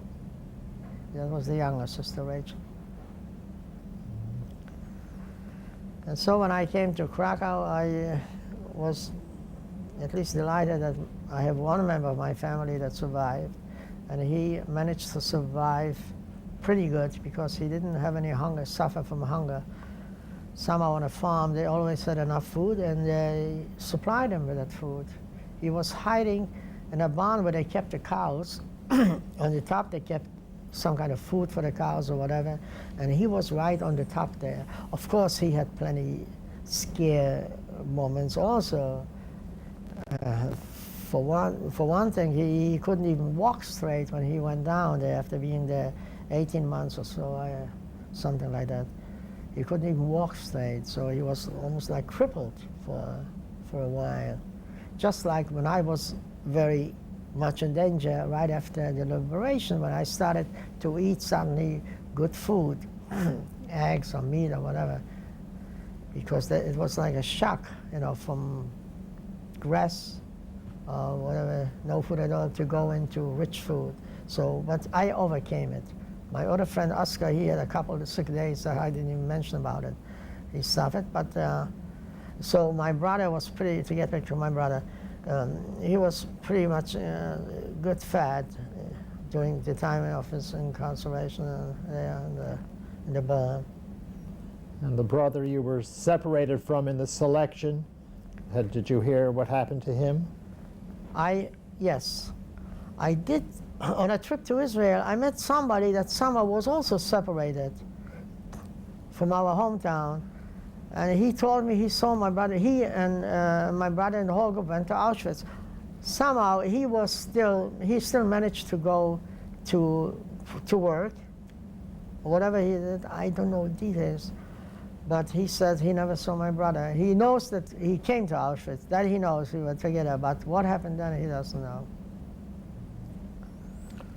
How long did you remain with your brother in Krakow?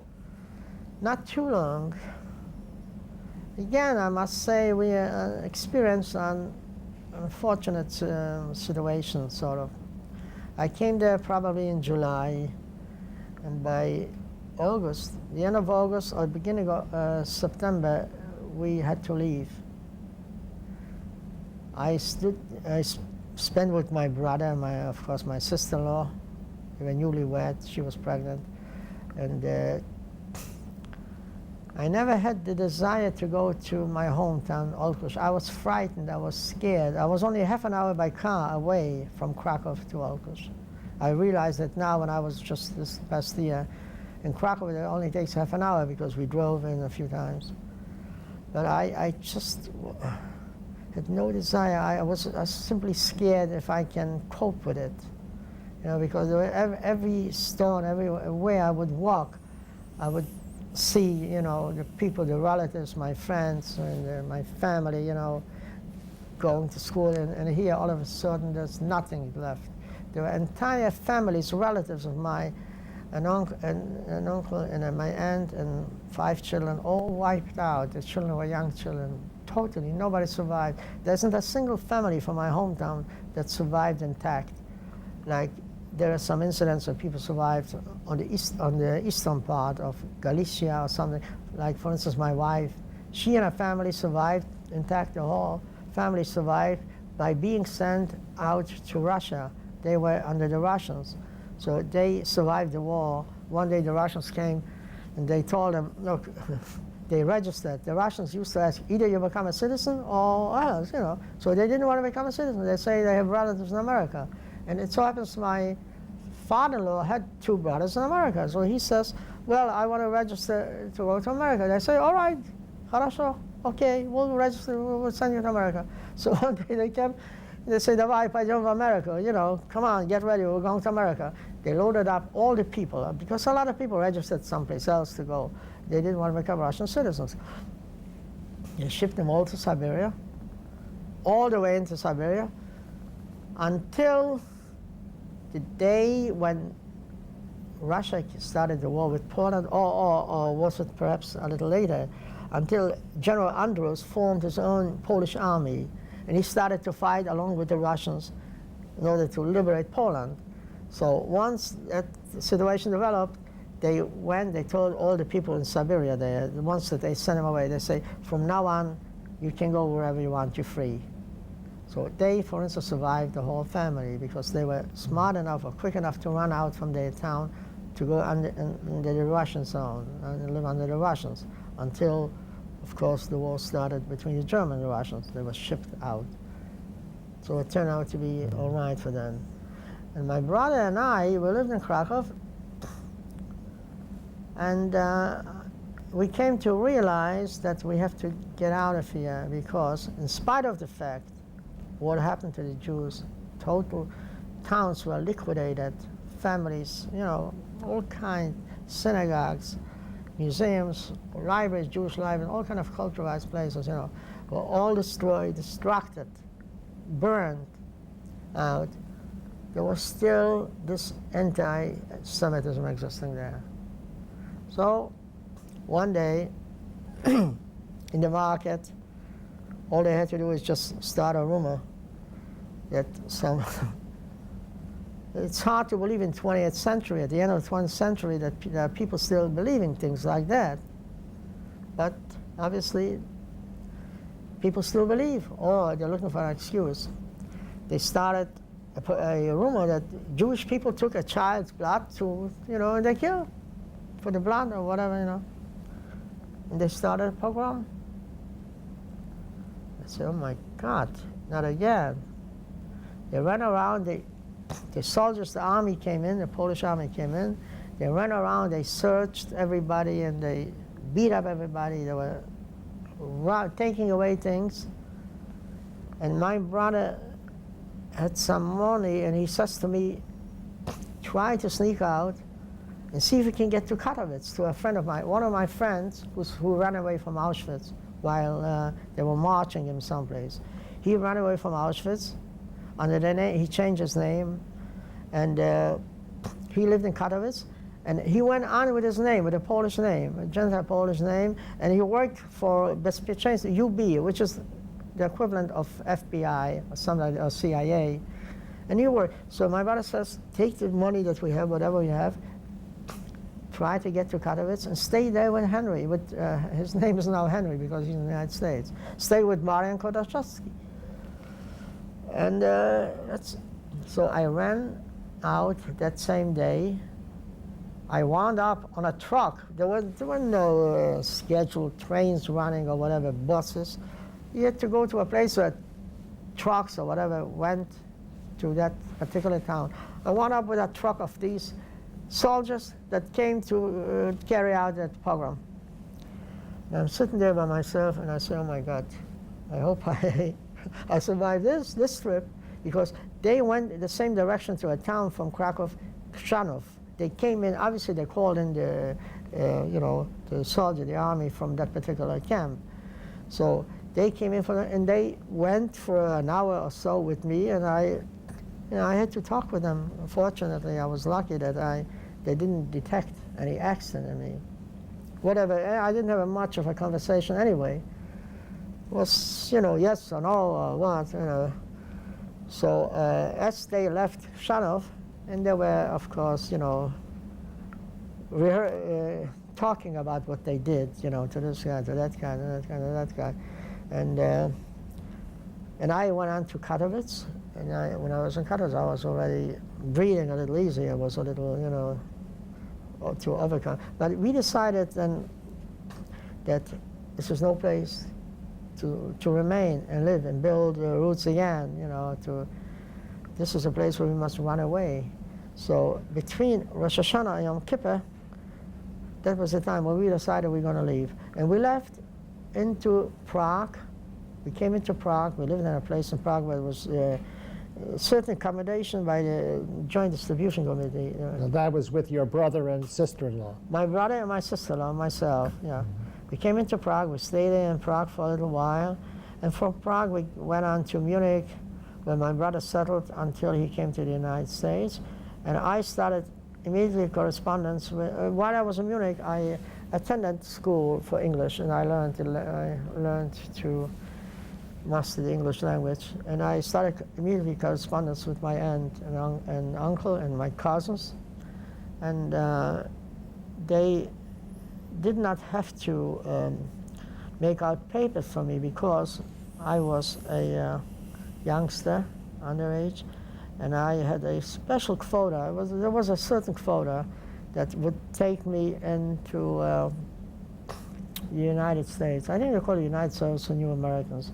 So they organized certain places, camps, and in my case it was a place called Prinam Kimsey, and from there they shipped us all over to the United States. Were you in a displaced persons camp? Yeah, until then, I was living in a displaced person camp called Feldafing, right near Munich, and I wasn't going back and forth to my brother in Munich, and I was going to Feldafing. And eventually I wound up in Prin am Chiemsee, which was the place where they got us ready to ship us off to the United States. But how did you make a living while you were in the displaced persons camp? No, you didn't have to make a living. I strictly dedicated myself mostly to learning. That's why I started actually, in addition to learning English, I started to learn a designing school, to attend a school called the Miller Schule. It wasn't exactly designing, but it was a sort of preparation for designing. And I went to school there. And rations we received, food we received, enough to... Who sponsored the camp? The camp? Mm-hmm. This was sponsored by the Joint Distribution Committee, IJC, whatever they call themselves, American Jewish Committee for the Joint Distribution, or HIAS, or whatever, you know, these organizations. They supplied everyone, DP, displaced person, with food. And apartment, there was no problem either because they acquired a certain amount of apartment to accommodate all the people who used to come in from wherever they came in from, Russia or Poland, other places, whatever, into Munich. And how long did you remain there? I remained until 1947. In the summer of 1947, by that time everything was set up already, and I left. And I was glad to leave. And they helped you all the necessities that you needed to go to the United States? As far as the paperwork? Mm-hmm. Yeah, this was all done by the United Service for the New Americans. And I landed here, and I wound up with my aunt and uncle, and I started to go to work, and I met my wife eventually. But I'd like to go back to two incidents that I had mentioned before about. I was telling you the story of that incident when the Russian boy was shot by this assessment because he was carrying some food in his cab. Because the Germans are so good with keeping records, files, they found out that I was a former inmate of Gross Rosen. And they somehow arrested a certain amount of people, assessment as well as couples, whatever, you know. And they, being that they had it on their file, on their record, that I was a former inmate of Gross Rosen, they asked me if I would be willing to come and testify to Germany, to Köln, someplace in Germany, against the people, these that they have captured. Now, what year was this? That was in the 70s. In the 70s. I can't remember exactly whether it was the beginning or the middle, something. So I said, of course I would.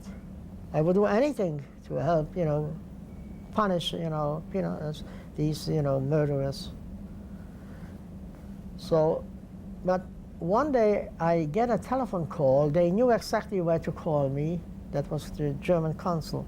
I get a telephone call from the German consulate here on my job, because they had the telephone from my business place, working place, that the prosecutor is coming into New York. The same prosecutor is coming into New York. If I would be willing to come up to testify in the German consulate, I said, of course. They set up a date, told me, you take a taxi, we'll reimburse you for the taxi ride, and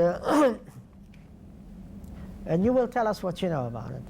So the first thing I come in, they had there was the prosecutor there, and there was a lady, a secretary, sitting taking notes. And they asked me my name or whatever, and what camps that I was, and I mentioned, yeah. Then they say, I'm going to open up an album of pictures. I want you to tell me who do you recognize there in that album. If there is somebody that you will identify that album. I said, of course. They started going, turning pages, and suddenly I spot that assessment that shot that young Russian boy that time, which I lived with us day and night. I couldn't forget. I said, that's him. They say, you're right. He wasn't Grossrosen. This is what we wanted to know. If you would identify him, that he was the one that was in Grossrosen marching, marching you to Grossrosen. I said, that's him. So I was just wondering. I say, tell me, what's going to happen to him? Now that you know, you got this man, you know the murders that he committed, including the one story that I told you, because I told him exactly what I told you before.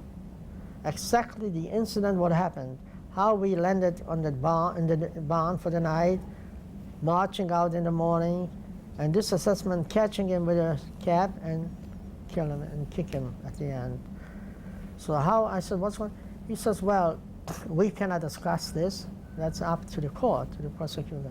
And I went through that again, and I saw a couple there also.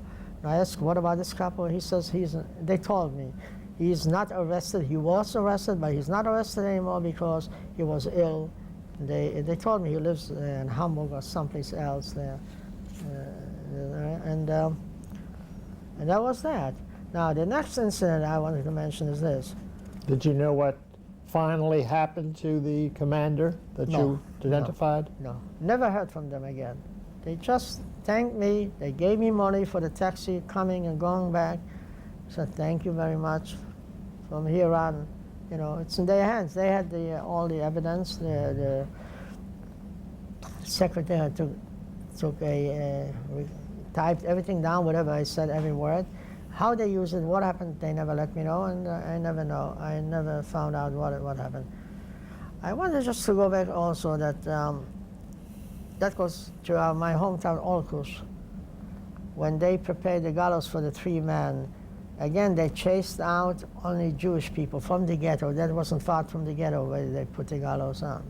They chased out all the Jewish people there, and we were standing there, and we see 3 gallows, and we have the militia, Jewish militia with a band here, militia, and standing there and trying to keep order, staying there. And then the truck arrives, and 3 people are stepping out of the truck. It turned out one of the men was a brother of the militiaman that was standing right near me. And when he saw what's going to happen, these people became hysterical, the 3 men. They started crying, yelling. I saw the way this man, the militiaman, put his head on the wall, and he was starting to cry.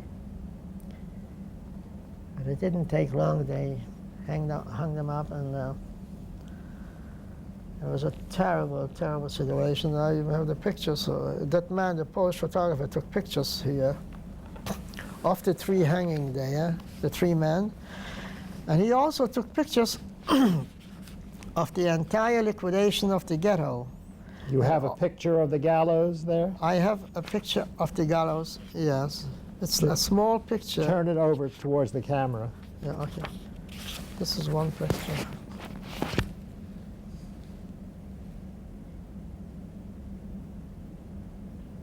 There's another picture. This one picture happened when they tried to penalize the whole town after they shot the 30 hostages. That picture surrounded with the assessment laughing, and here you see bodies with the legs stretched out. These assessment came that particular Wednesday to carry out a penal act against the entire town.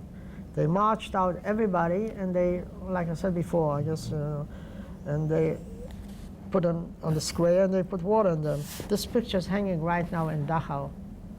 This identical picture. A lot of people probably don't even know what these legs are all about. And there's pictures of marching the people to the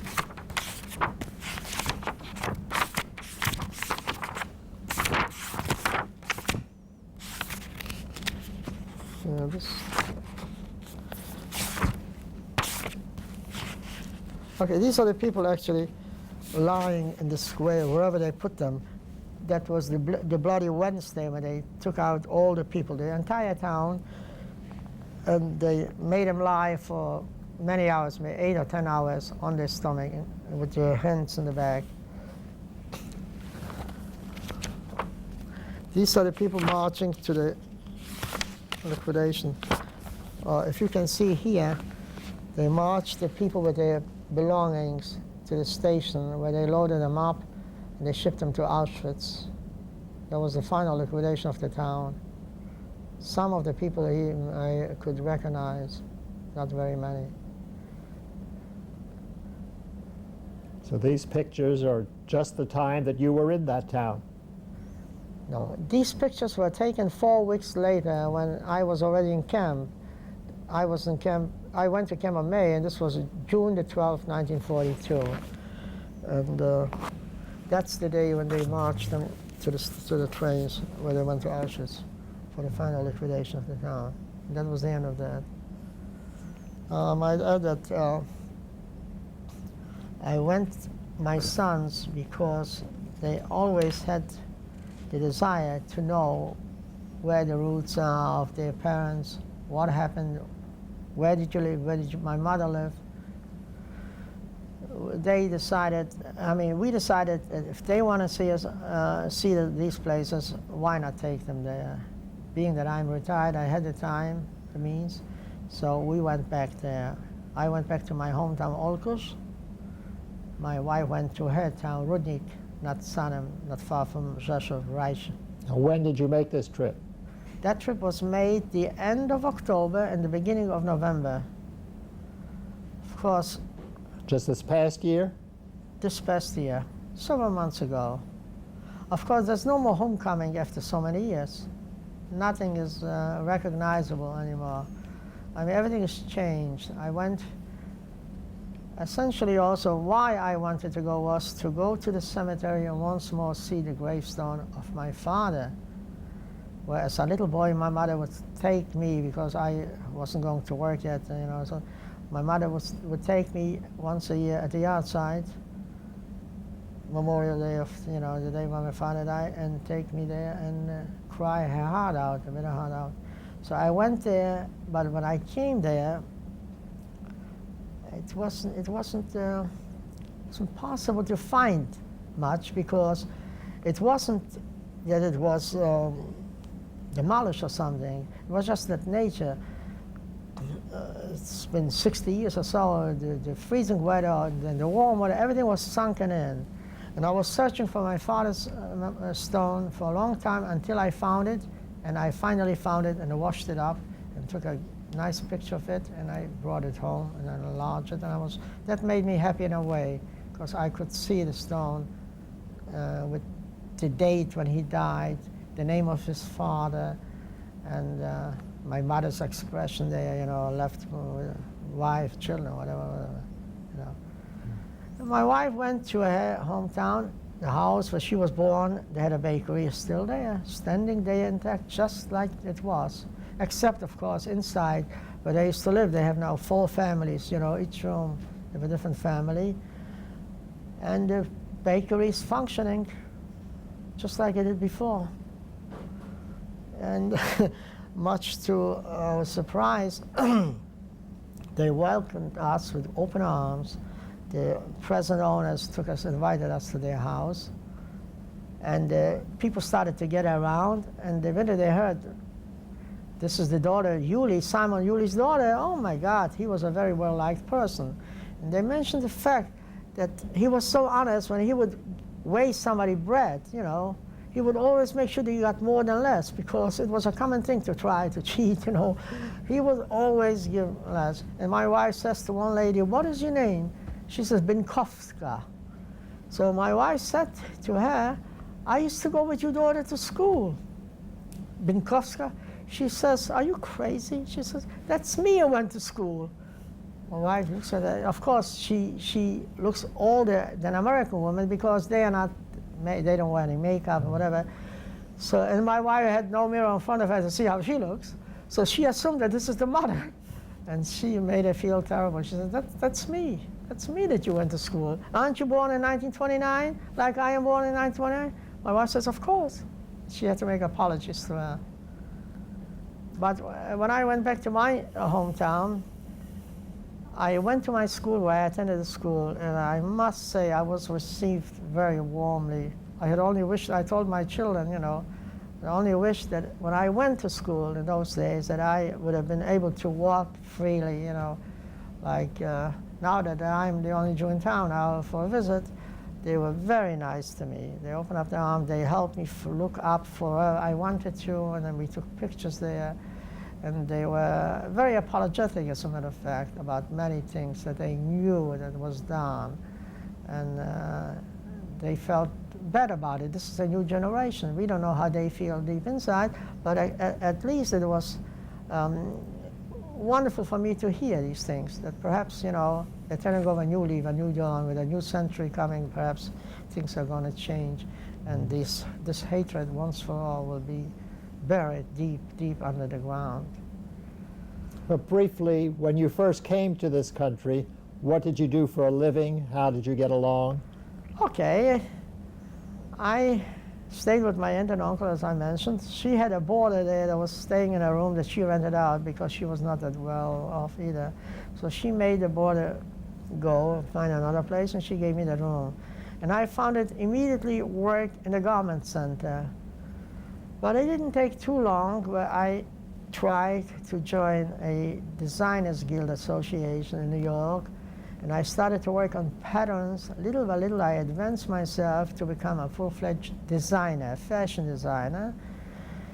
Eventually, I worked for companies that were very, very good companies. Companies like Seymour Fox, Marquis, Zelinka Matlick, and the last 17, 18 years I worked for, designed for a company called Count Romy, where I was a designer. They made me also vice president of that company because obviously they thought I deserved, I did a pretty good job.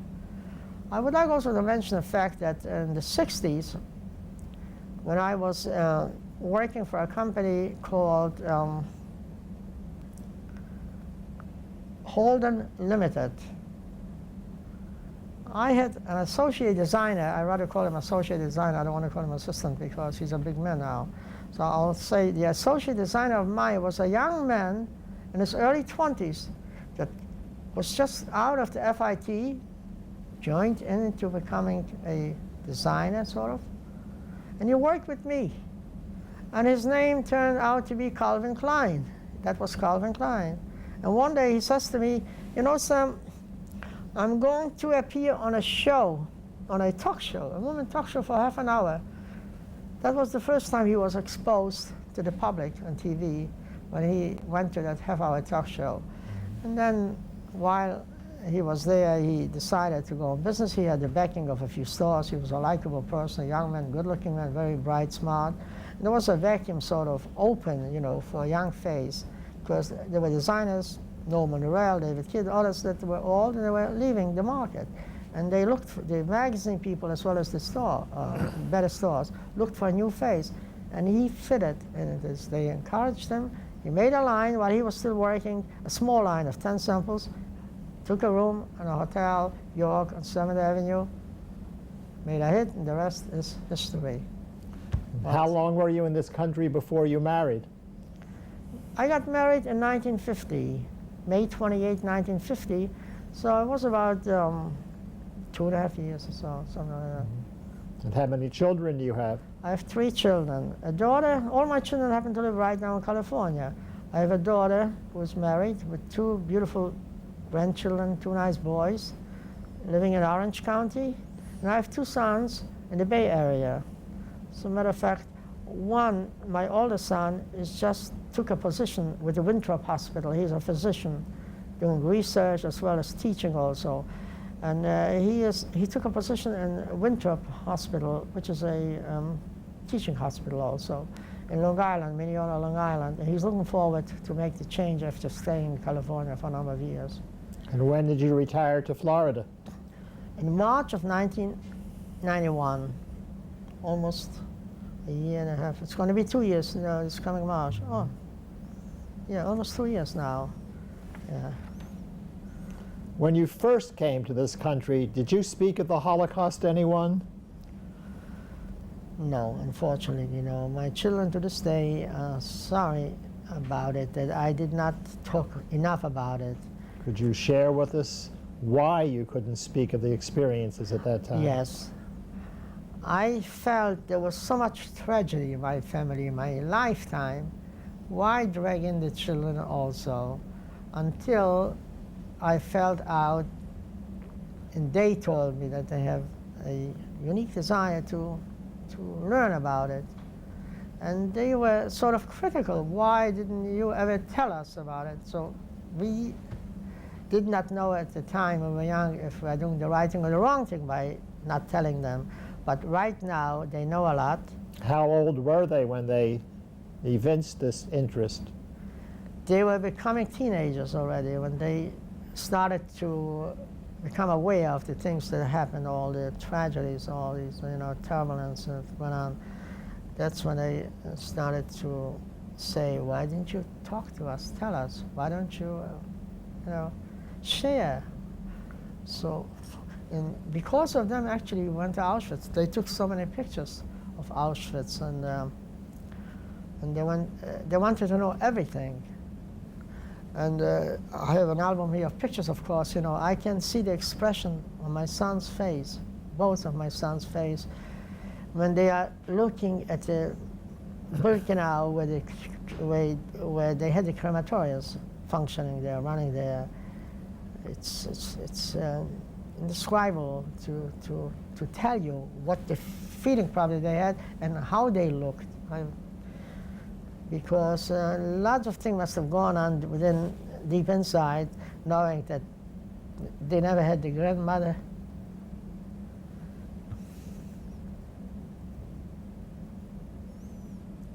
And once you talked to them, were you able to talk to other people about it? Yes. Yes, eventually we did start to talk more and more because we realized we're living in a world where no secrets can be kept. Everything should be shared with the world. We are living with people who are trying to tell us that this did not exist.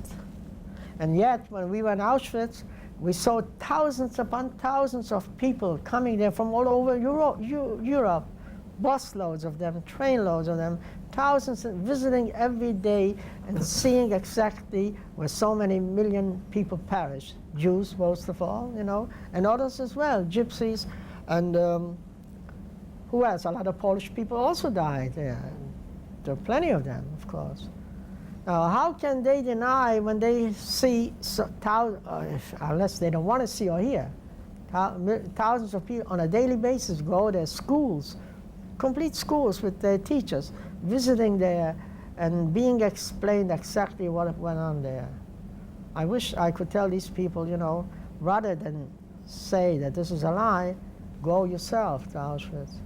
See for yourself. You'll see everything there. Everything's still there. The separation, the selections where they made, where the people were shot. There was a place for whoever committed a certain crime. To them, it meant a crime. No matter what they wanted to, call, everything was a crime. There was a place where they would put them there and shoot them there. All these places are there. All the barracks are there. All the crematoriums are there, and Birkenau as well as Auschwitz, which is the adjoining camp. Now, if you were to tell us something of the Holocaust that could live beyond us, what would it be? That every person should get involved and see what he can do in order to prevent a Holocaust again. And I hope that my grandchildren or future generations don't have to experience and go through what we went through, what I went through personally, because it is a 3-4 hour tape that I may be talking now into a tape, but I can assure you every day I could have been writing what took place. I could have been writing a book with 1,000 pages, because it's humanly impossible to describe everything in detail because of emotional feelings, setbacks, like I'm sorry that I did display here and there a certain amount of emotion, but it's something that it can't be avoided, because when I talk about things, I see things, I look at them. And when I see these things, it's maybe 50 years it happened, but it hurts just as much as it would have happened last year, or last month, or last week. So I would advise youngsters, especially younger generations, get educated, learn all about the Holocaust, do what you possibly can to prevent, to avoid such a thing that never happened before in this world as long as this world exists.